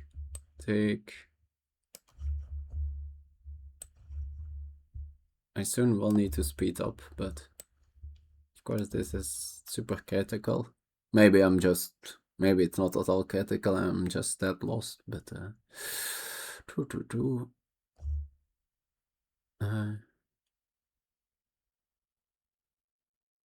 so the variation was take. I take the queen. Bishop g7. And the problem I was realizing... Ah no! I have this pawn on f4. That's nice. So there's no issue with... I was thinking there might be a issue with pin on this file. But I have f3. Protecting my bishop over there. Yeah, so I assume, yeah, maybe this is a drawing line for them. I don't think they are playing for it or something, but going into the bishop endgame a pawn down, well, my pawns are super weak. It could be even that they are still like very strong there.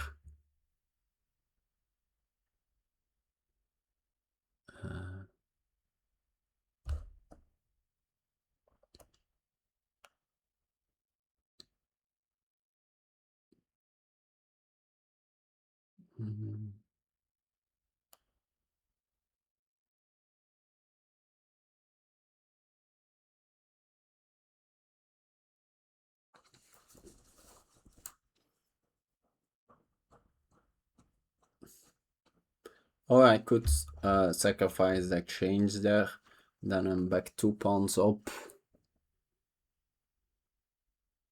It's interesting too.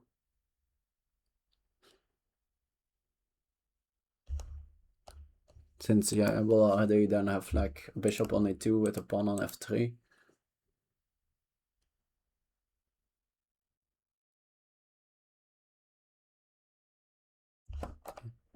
But yeah, let's first get there in the first place. Still could see this being just completely over.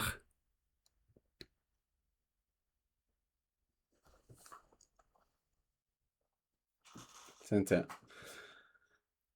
my position is of course very tactically flawed. My opponent played this very principled. Maybe not correct, maybe correct. I'm not sure yet. Okay, I think I have very little choice here.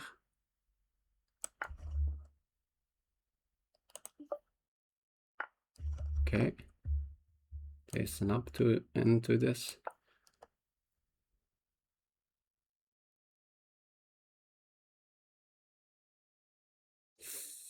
Let's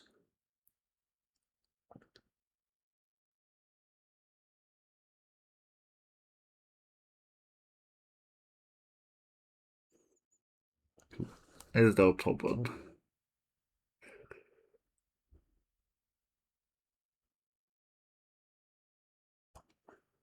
So let's say, can I do some like pin, take? Don't see that. Could be. Could be that there is some like mating nets still like in only like rook and bishop endgame with the bishop here. Although they never can like really mating net me.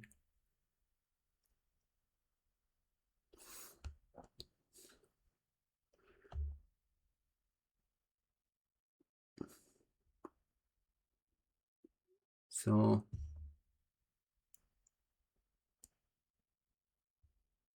take and check.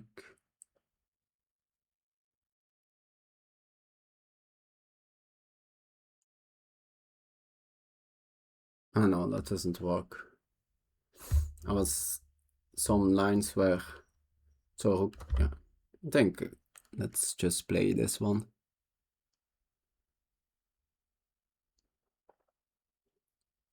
Like a last quick blunder check.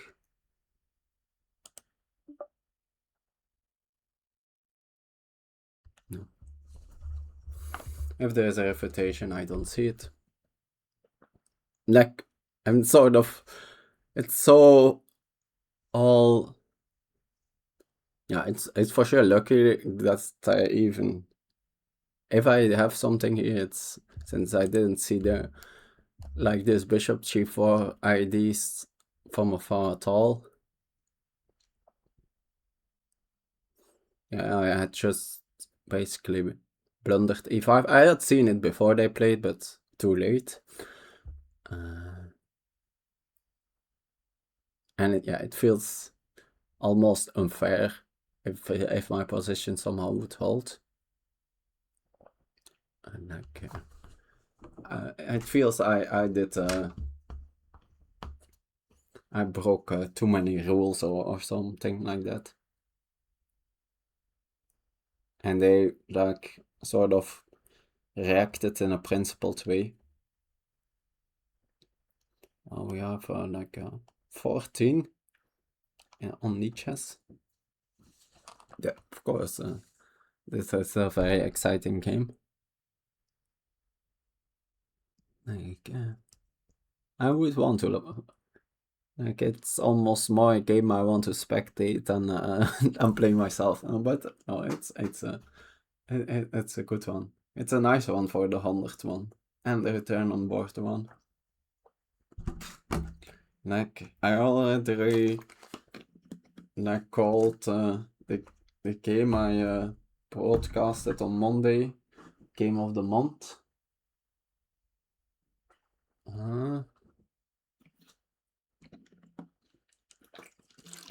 But maybe I can give them a run for their money. Oh yeah, or we. It's not. You play, of course, a game with two. But yeah, this is very. And yeah, I always get complete crazy positions when I play this line. Okay. But now at least I can hear take an exchange, right?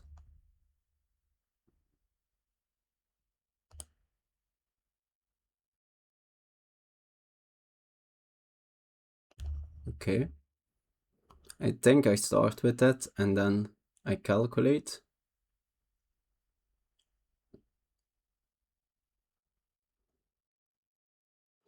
That seems like the right way to do. Yeah. Like, is there a way where my bishop is stronger than the rooks? For now, it might be, but yeah. The main thing is now I can give exchange back, which is very nice.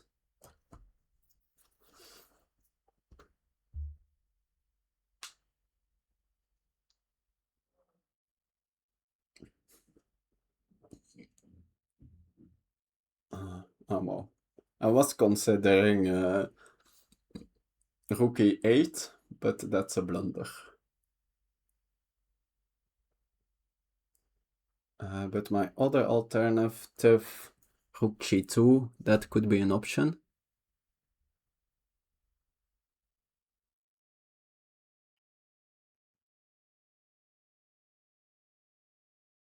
Like, what are they thinking about? I guess they take with the king, then I don't have this rook g2 ID.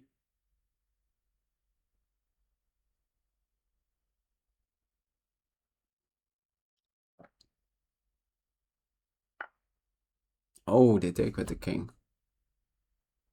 That's quite amazing.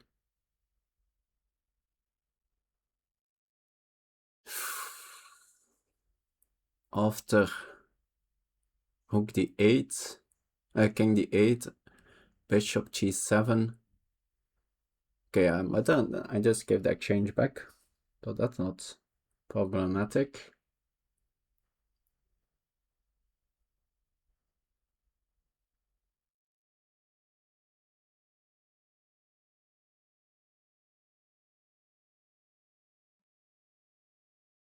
I think I need to play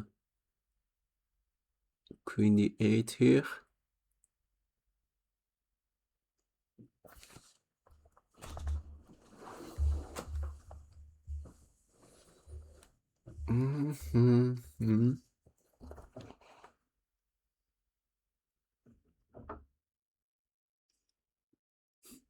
I guess there is an option of giving the queen, but not believing in that. No, that doesn't make any sense. Yeah, active queen moves make some sense, but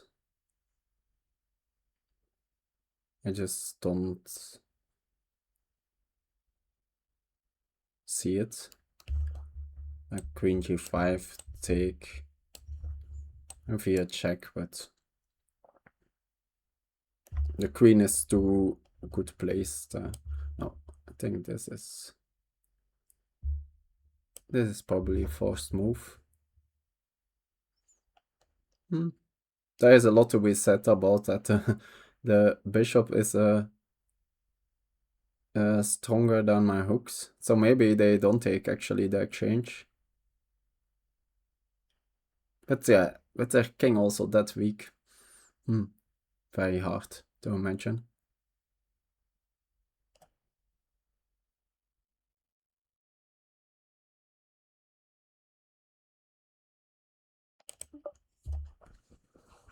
Oh no! Oh wow! Ah, shit. I think I blundered something. Maybe it is actually bishop g7 here.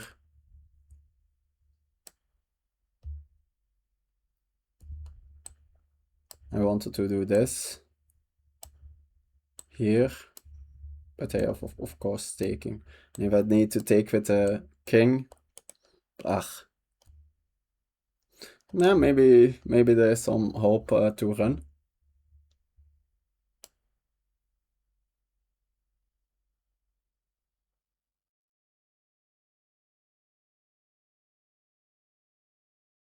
Ugh.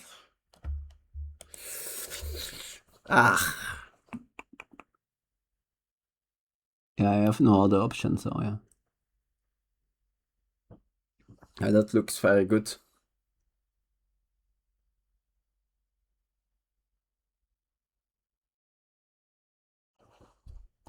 Okay, so bishop here, take, guess rook takes.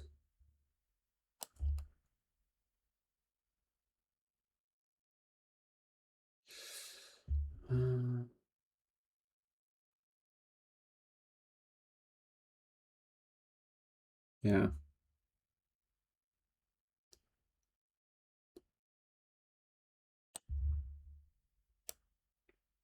Maybe here. I'm trying to run in this direction.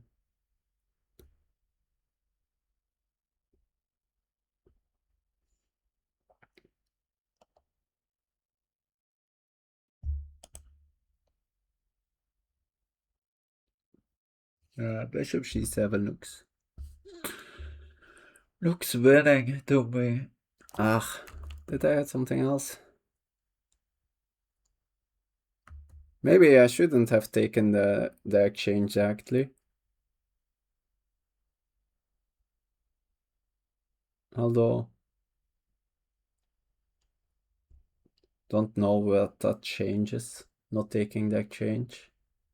Probably nothing.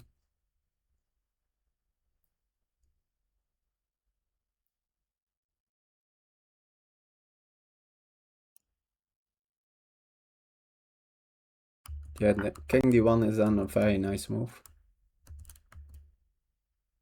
And very nicely spotted.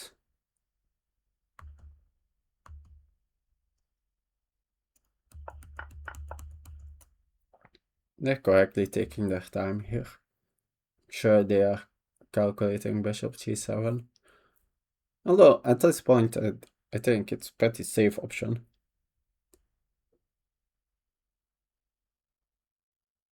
Like, yeah, sure, they give an extra pawn, but they win directly the h7 pawn back.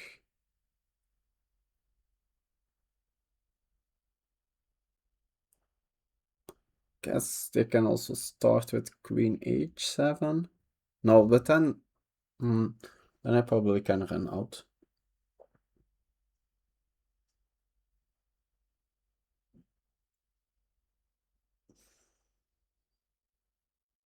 Like after bishop g7.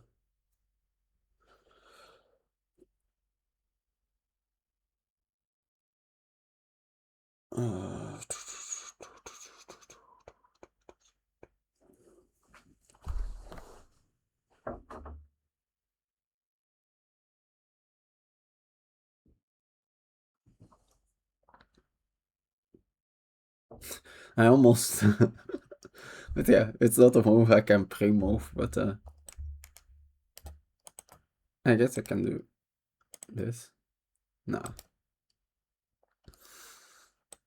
Okay, let's try to calculate. But yeah, I think my moves will be mostly forcing. I think, yeah, if I will, the only real try is to go up. If I go back, then I just lose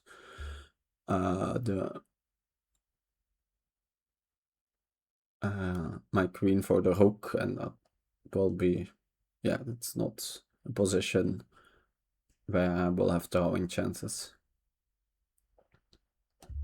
Yeah, the important is that there is a queen g2 check. If I go king g8, then here, and I give a check, and my queen hangs. So the only attempt is anyway. Yeah, I guess the other question is when I take with the queen. That's, yeah, somehow that feels a little bit less scary. Then I go here. Then it feels like I probably can sort of run.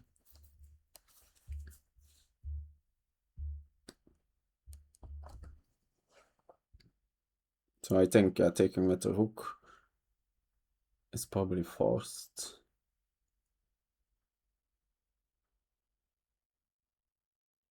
Yeah, maybe they haven't seen it. I think with them thinking so long, let me. Okay, they play it then. It's very strange. I'm hearing the noise always like multiple seconds before I see the move, which is of course not great. I assume that there is a lot of delay. Yeah, it's only move, so not much to think about. Yeah. That's also only move, since otherwise it's checkmate in one. I assume rook.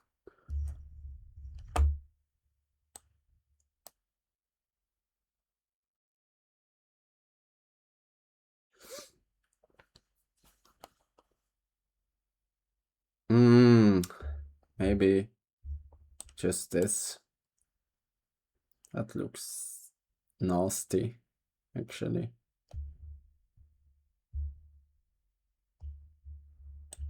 Yeah, I think it's just over.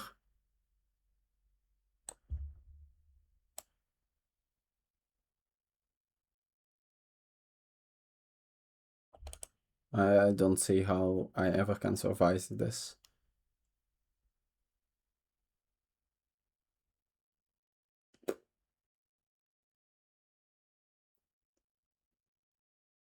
I have like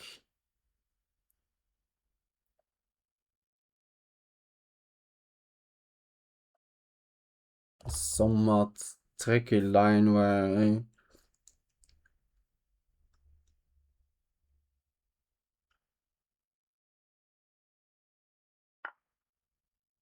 oh, they take with the queen?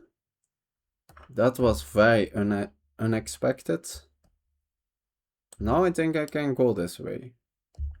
Like against this check, I go here. Of course,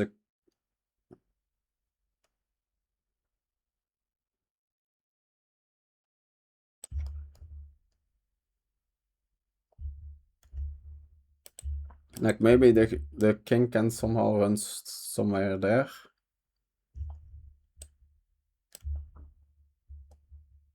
Yeah, I hadn't expected this at all.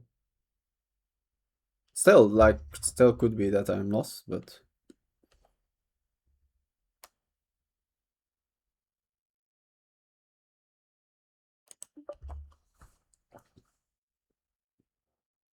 guess they have rook e1.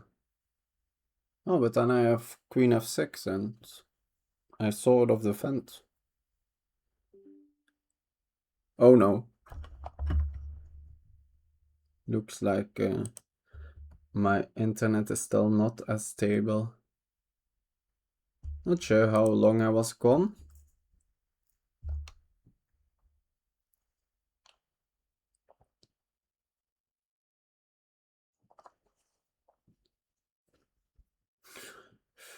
Yeah, rook takes. I had very little hope.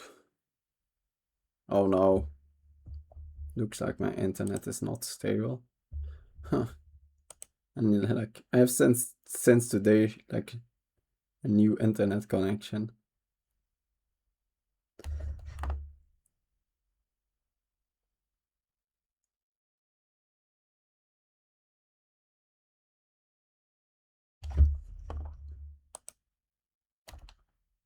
So for although at least well it's now only usually I also have like my Lichess says that I'm disconnected, which now is not the case. Now it's only my OBS. Guess that's bogus.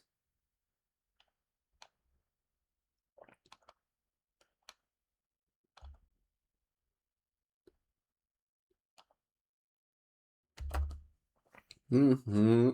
Ah. Yeah, very curious. It's already quite late, but might still do like a little post-mortem after this one.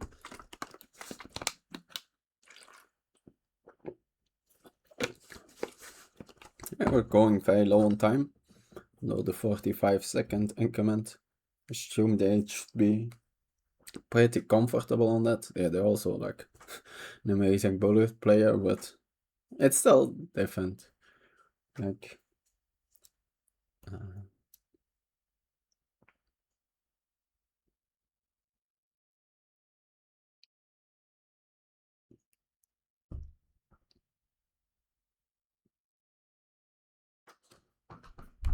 it's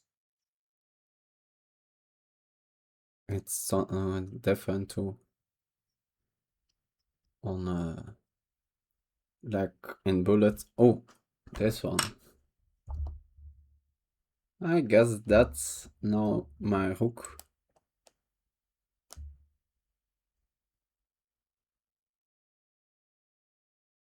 But what if I do queen d6?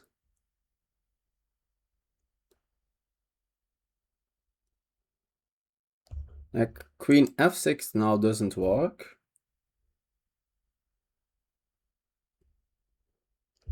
But queen d6, like they have either of the checks here. I go here.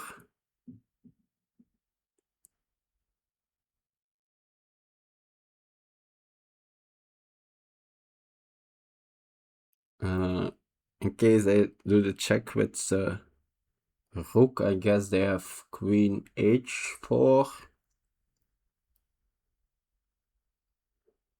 But then I can just play king d7. I think I'm probably fine there.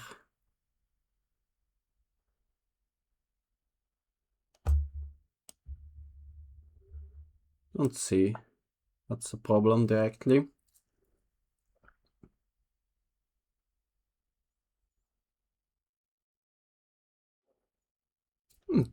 I'm a pawn up. These pawns are super weak. Guess this pawn could be sometimes an asset. Even if it's just like distracting their pieces.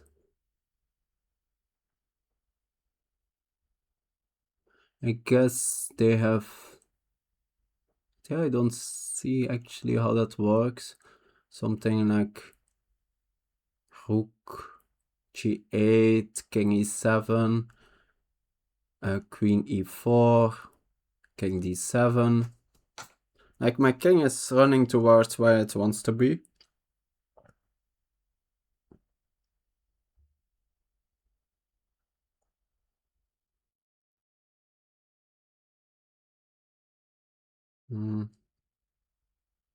Yeah, king checks with the queen do absolutely nothing, I think. I guess after checks with the queen... Oh no, it's not absolutely nothing. Yeah, queen h8 could still be something. g8 not, but queen h8, now they have the check.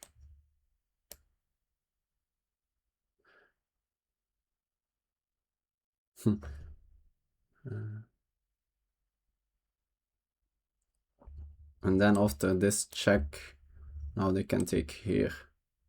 Okay, that's still something.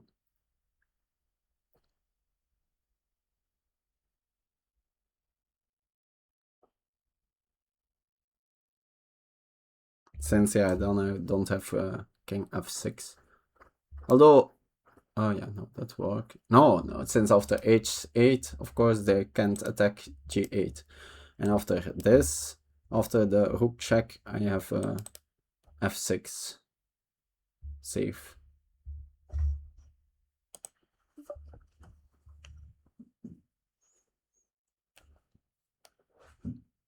Might, yeah, been optimal to play this a little bit faster now and give them time to think.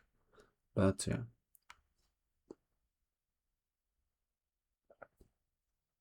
At least for a moment it felt like I was out of the game. It could be that I'm still lost, but I feel like I'm in the game here. And if they don't have like a direct draw or win, then it feels like I could be playing for more. Maybe even if the position is just stable, it's still a draw, but okay, they go for the queen check, I assume. Like, what? Okay, it's the rook check. That's like that was really bad.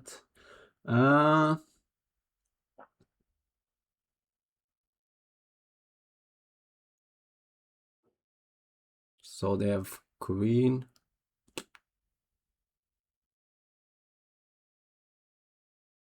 I guess they have queen check. I have actually here then.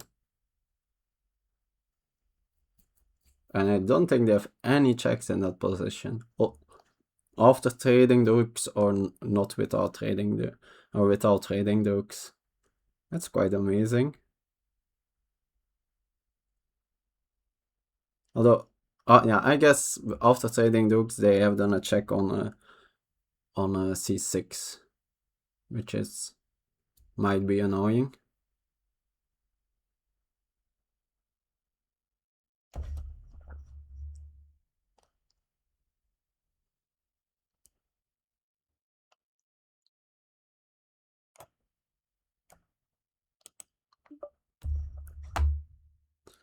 But I'm not forced to do that. I have also this. But then they have f5. And after this, I could take here. Then I get to my square I want to go to.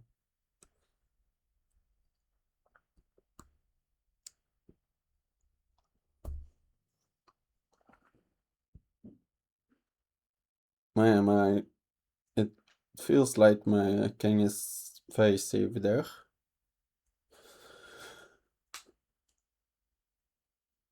Oh no, that's not possible. Oh no, it is. Although,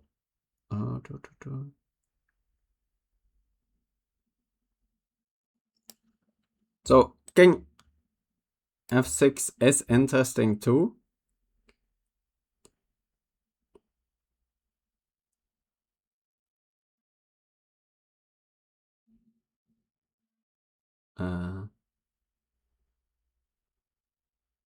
That feels like a little bit insane, actually.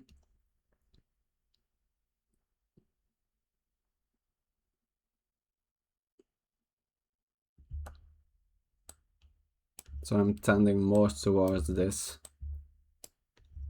allowing this check, but then here.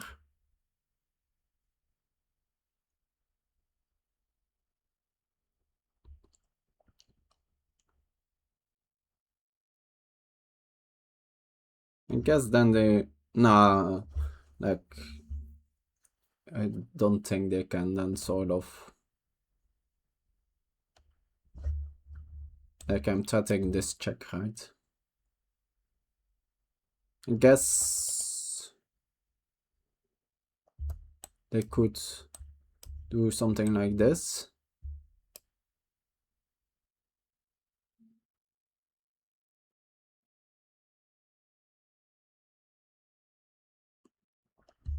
But then maybe I defend with my rook.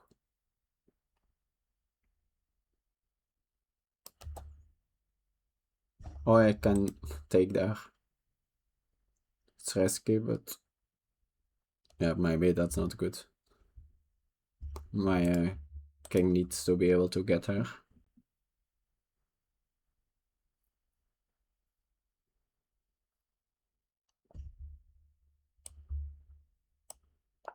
I think I do this. Yeah. Like f6 felt like there were too many variations.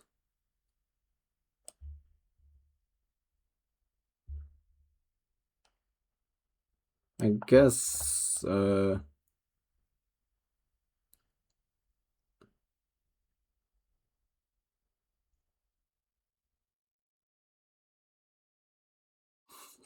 they could start with taking with the rook. Then here, but they don't have any checks in that position. And they can then no longer, yeah, maybe they can take, but then at least I have this check, which feels like it should be a very big check. So if they want to take on f7, like they need to do it in this position.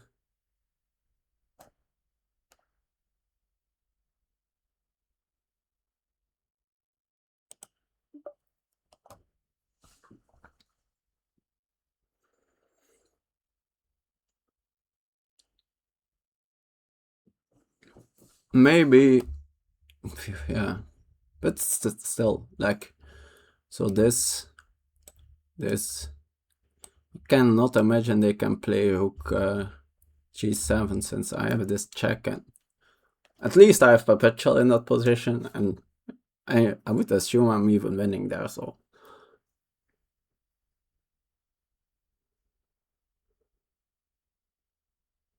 So I'm, yeah, getting my king to the dream, like pocket, like this 3 pawns, shelter me for, mainly like from a lot of queen checks.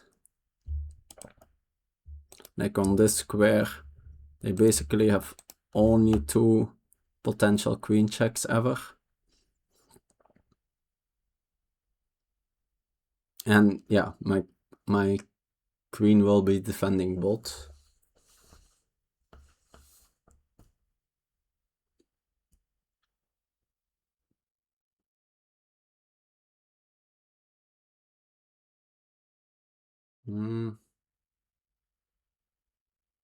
Yeah, the only thing I need to be maybe a little bit what I can't really that often go for a queen trade, because they will be able to run for this pawn. And my king in the king and pawn endgame, my king is like completely horrible.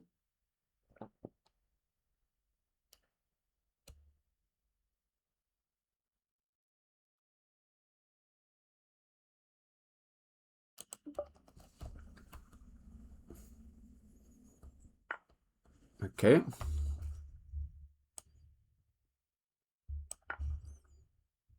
Of course. Sort of should have, probably should have pre-moved that.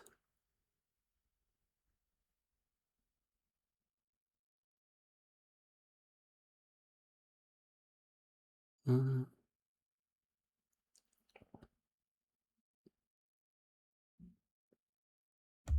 they can maybe get a queen to some nice squares. Although, so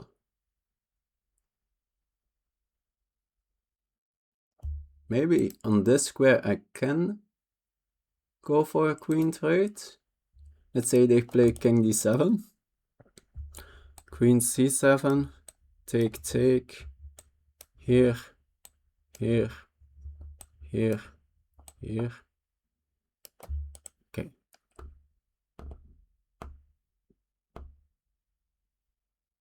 Not sure what that move tries to do.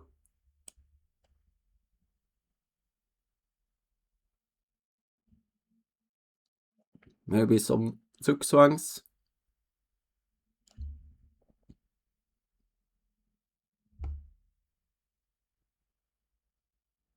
It's a good square for the queen, of course.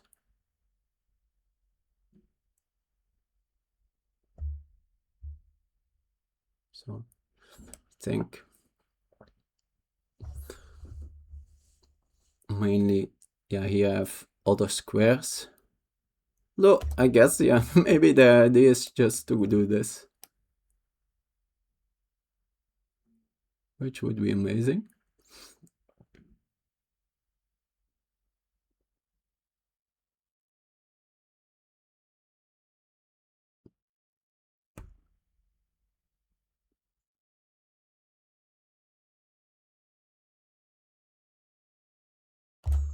Okay.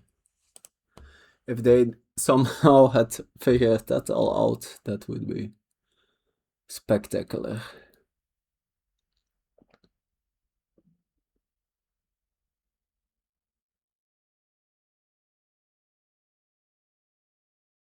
Take, check.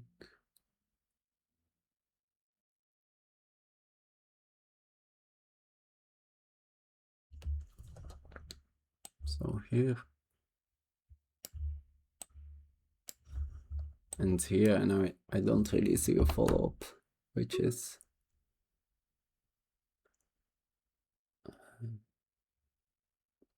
like quite surprising.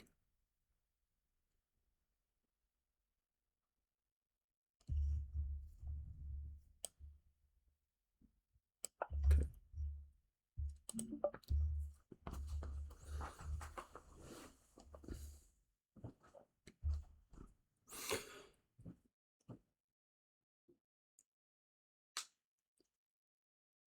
Yeah, sort of a problem is also that I might be in zugzwangs. Yeah.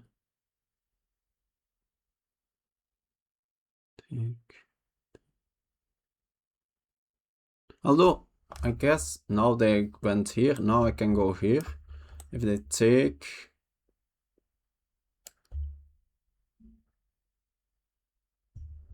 I have check. Oh no, they can block. Here. Still have no checks.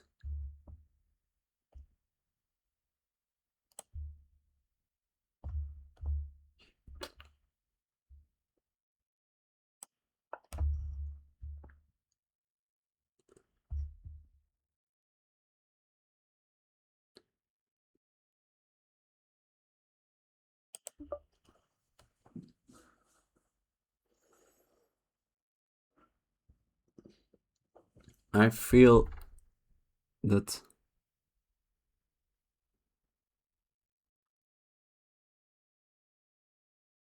I should be able to do something after king f3.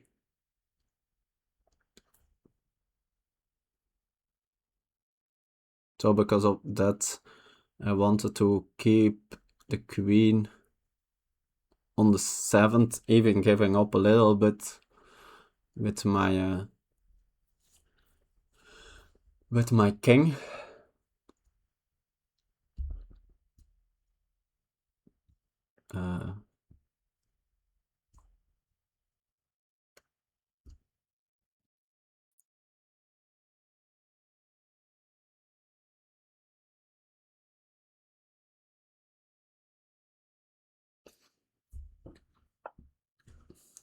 So yeah, now the question is which square do I want, this or this? See.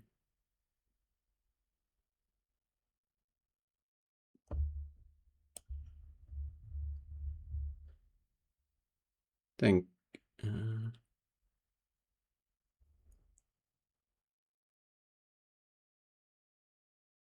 Here they have queen d, the d file. No, that's not. They don't have that. Oh yeah, they have maybe that, but then the pawn on f4 is not hanging. Guess they have queen c3. Yeah, probably not.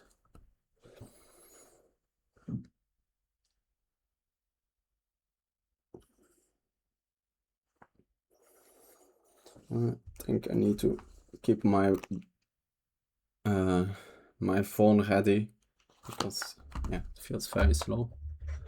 Okay.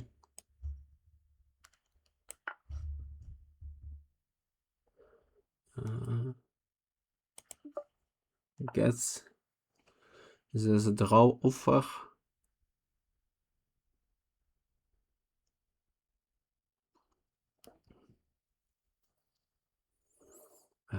Take. And the pawn in the game. If it's drawable, I should never go for the queen, and the game should be way more safe for me, I think.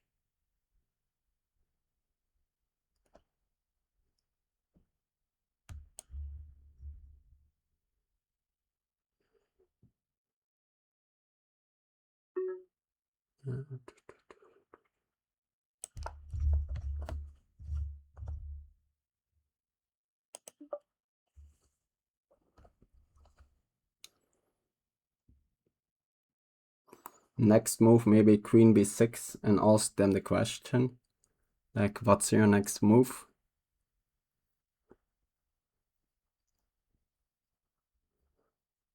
Since yeah, they're always like super slow with getting checks in.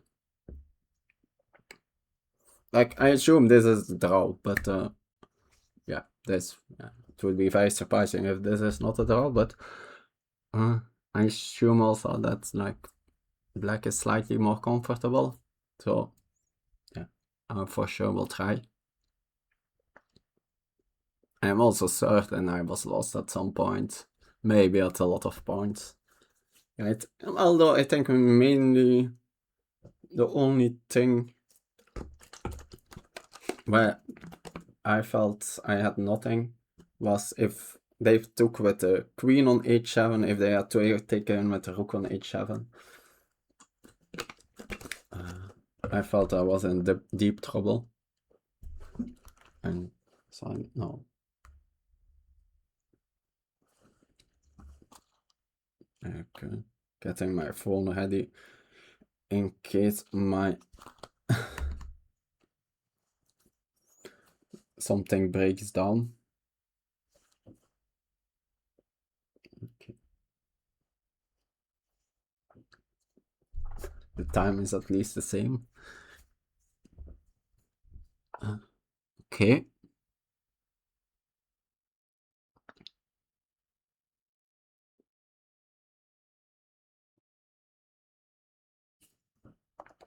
I think I play king b6 and c. Although I'm not really threatening to take in for example lines where they go here with the queen. I'm not threatening to take here because of the skewer.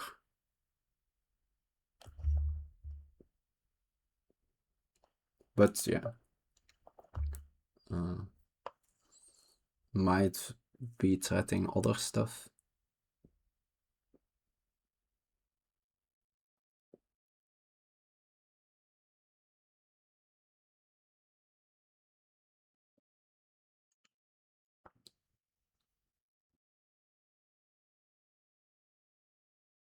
So they could play queen e8 here.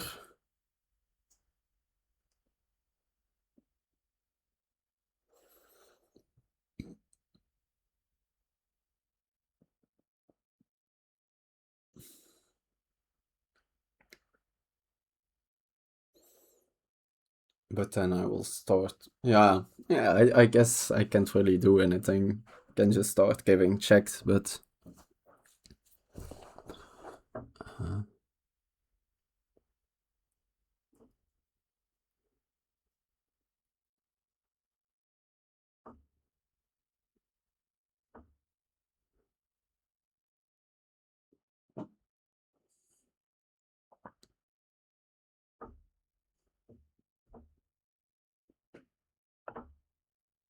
okay.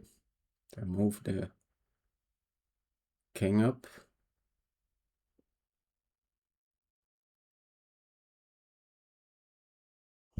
Guess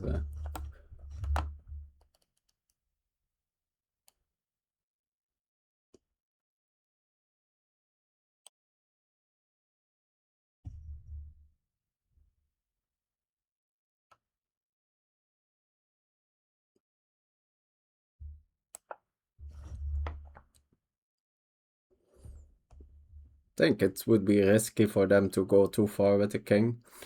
Next, then I will have like ideas with queen d4.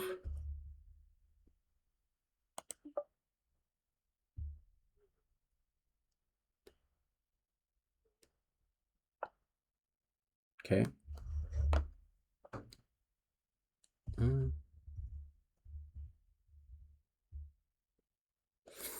Yeah, I'm not really. I think it's very hard for me to try to play for a win. Then I need to activate my own king, but yeah.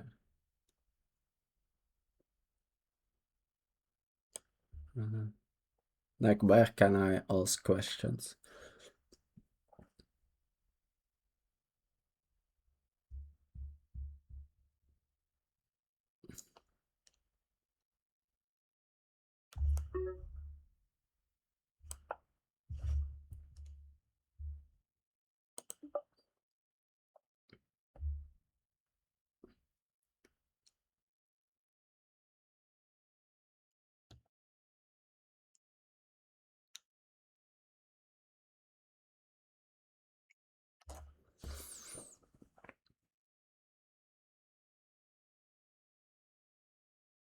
What's this?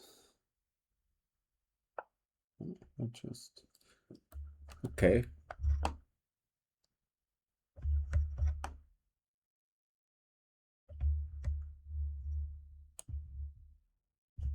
Here.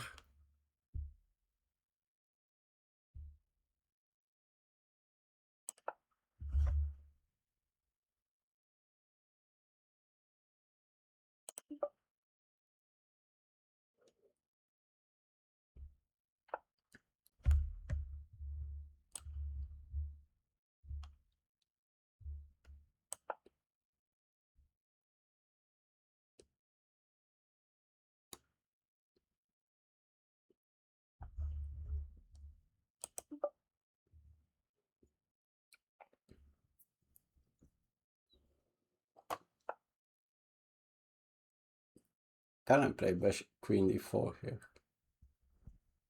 Yes, I can. They will, of course, will just not trade, but...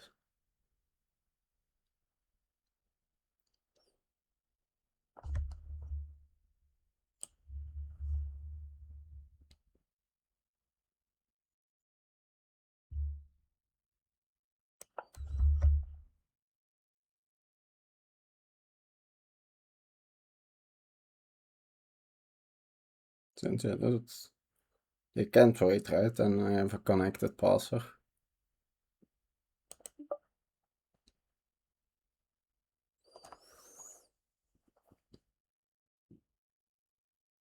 But yeah, they can just play anything here. Yeah, queen e8. Good move.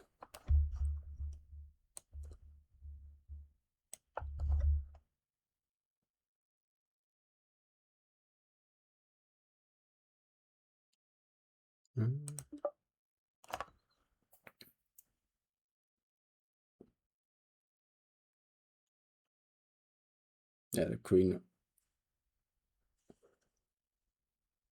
on e8 is quite good.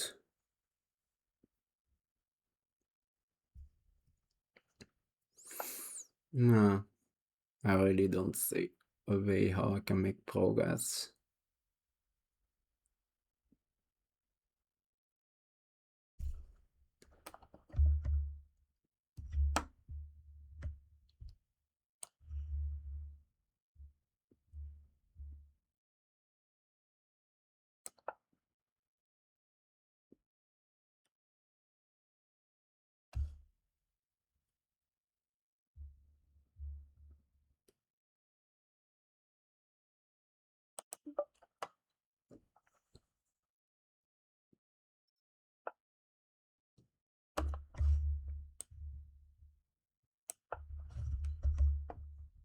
Just give them no checks.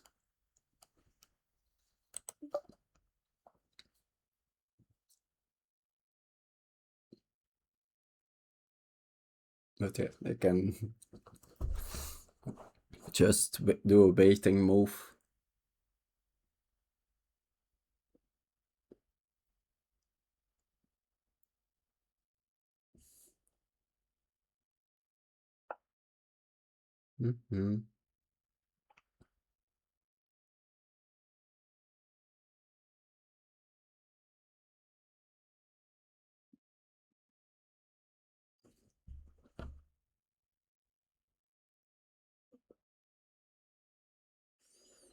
Maybe I come out with the king.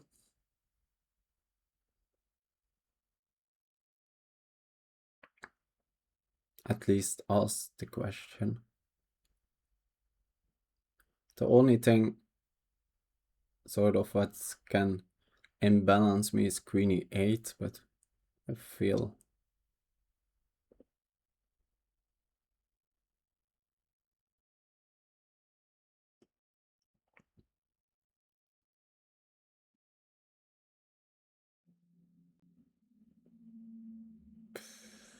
what is it even?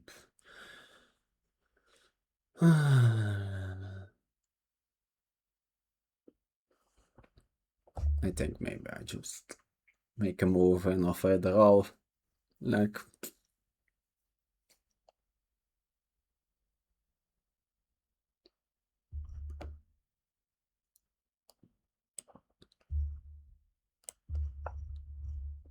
okay, and oh, yeah, I guess I do.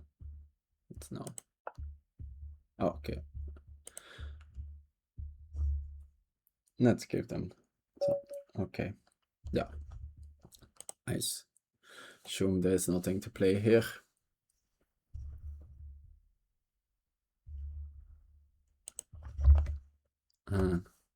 I assume it was a very exciting game.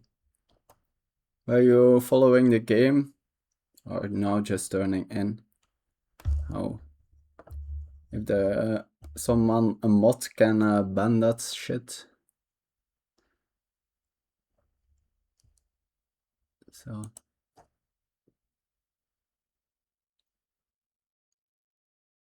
yeah, I still have games here, so they could have prepped this. Yeah, I lost.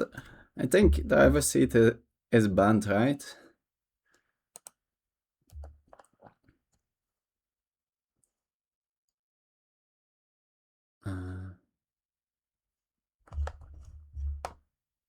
So I lost the position against a cheater and I won against like a very strong player. So I think I have a decent.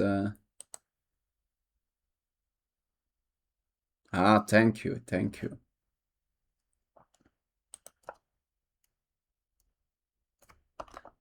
Yeah, and the candidate, they stole it from me. That's.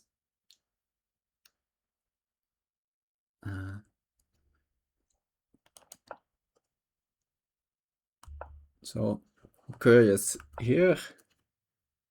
In this position, I was considering knight g8. If that's a move.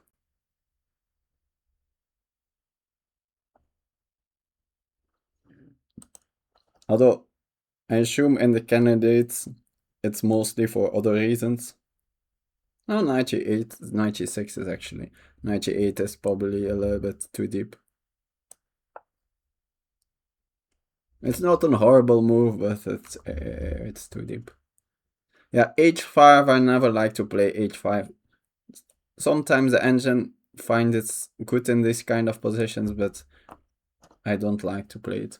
Although, actually,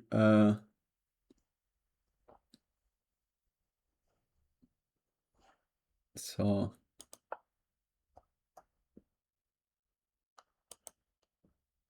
yeah, here I started with a big knight maneuvering.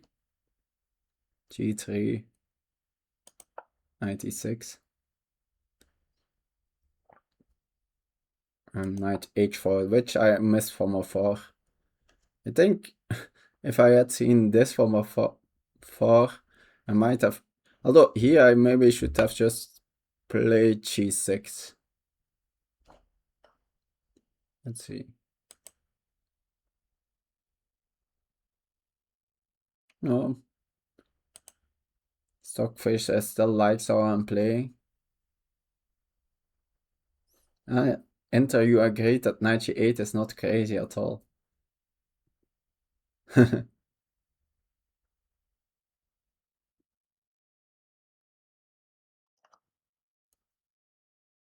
Okay, so then the further comments were a lot further. So this was all quite logical. That I think I liked how I played this, but the knight on my knight was such a bad piece. I'm curious what Stockfish thinks about his knight g7 idea. I completely disregarded it. Yeah, it likes it actually. Not sure how the. Yeah, wow, that's really. Yeah,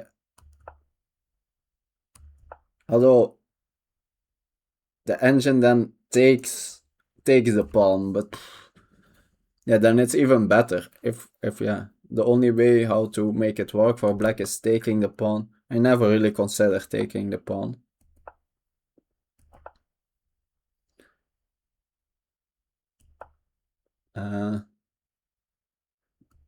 Here I actually would like my position a lot if I didn't have this silly knight on c7. It's so, yeah.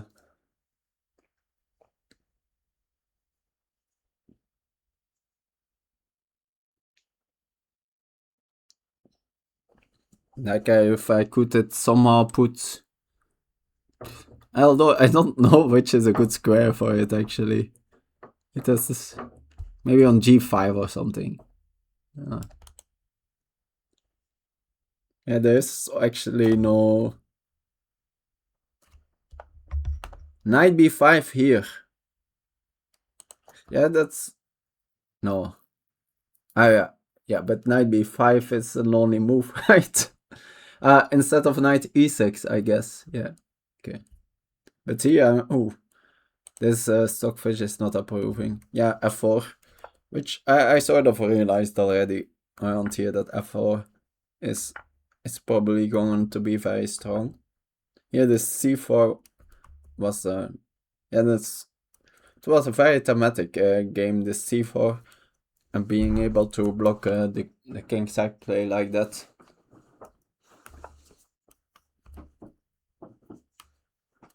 And then this g5. Yeah, but I never really considered bishop takes g7. That looked so awfully weakening. Like then f4 is coming and I'm just gonna get crushed on the dark squares. Although I guess in the game I also lost my bishop against the knight, but the other one. But yeah, at least now I have like my knight, my horrible knight is traded off. But yeah, I guess this e5 is so crushing that but if I don't play g5, so let's say maybe something like queen e7, king e7, which was another idea of me. f4 is still coming. And let's say here, this. Yeah, I felt. That felt so dirty, this. Probably. It's playable. Yeah, but that's like a typical I feel that's, but yeah, this 94, this whole maneuver was very strong.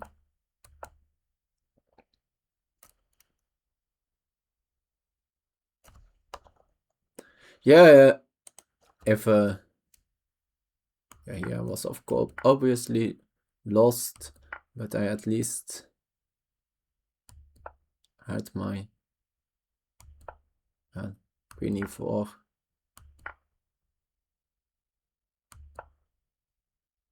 Bishop g7. And I assume it's rook takes. Yeah, rook takes. Although queen h7 is also still winning. So this. And here they gave away the win.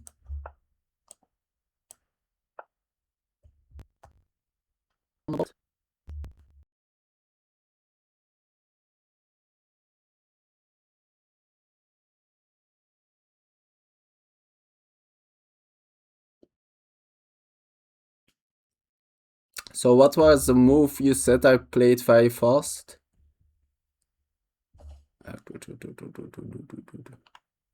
Let's check that. 23.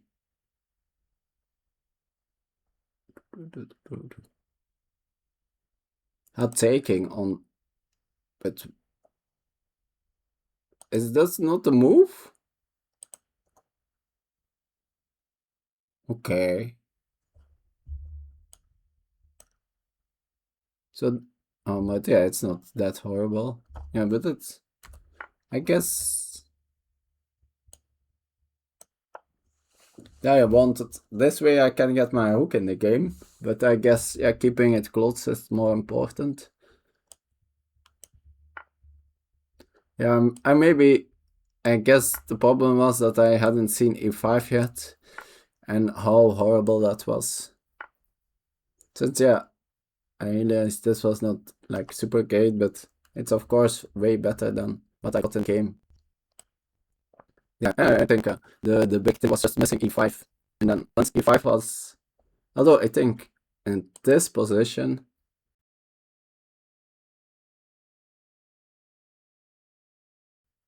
after I played, he had seen e5. Can I, maybe here I could still have played something, but yeah, after taking, I assume I now need to take, oh no, yeah, no, it's around the same. Yeah, I just had seen e5 too late.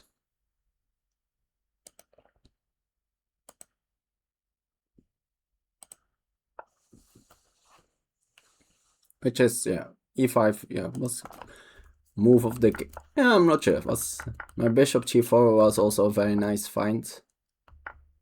It maybe didn't work, but yeah, it was what gave me in the end the at least the chance to play on, where they then messed up.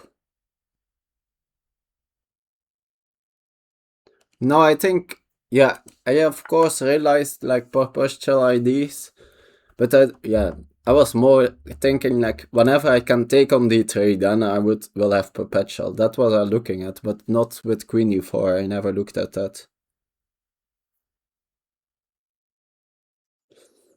Oh, yeah, and mostly because I think it's also because I didn't saw the invitation of queen d6. I didn't saw how that line where my king can get cut off. Like I saw like the part where I realized that if my king can get to b6, even if I lose 1 or 2 pawns, I should be fine. But I had missed the idea of blockading this diagonal, so my king can never get there. That I had missed.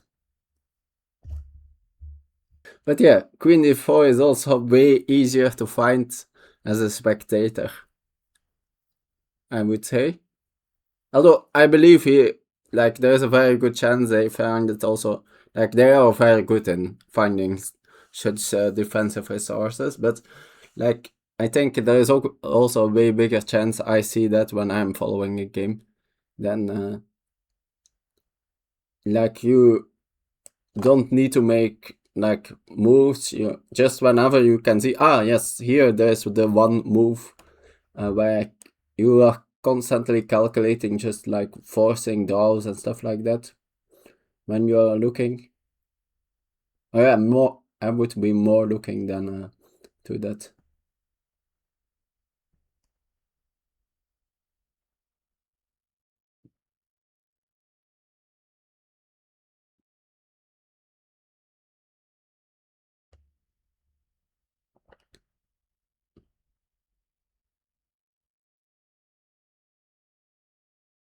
Oh well, Lichess really takes in consideration white and black. Yeah, that's quite nice. That like sort of punishes people that sort of want to take the system by playing white all the time. That's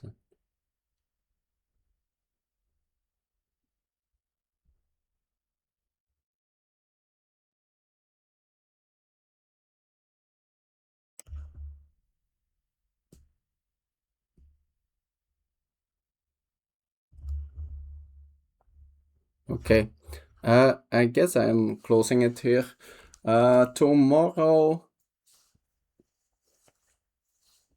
not sure. Maybe I do another tactics day. Tomorrow at like 18 or 19 UTC. For sure, no stream on Friday and Saturday, also Sunday. So otherwise the next will be on Monday. I guess Sunday could be streaming. No. Sunday for sure, no stream. Yeah, thanks. Yeah, I'm sure also this one goes to YouTube. So for the ones that couldn't follow the game live, should be online tomorrow. So and for YouTube, follow. No, it's subscribe, like, comment, everything. And so see you next time.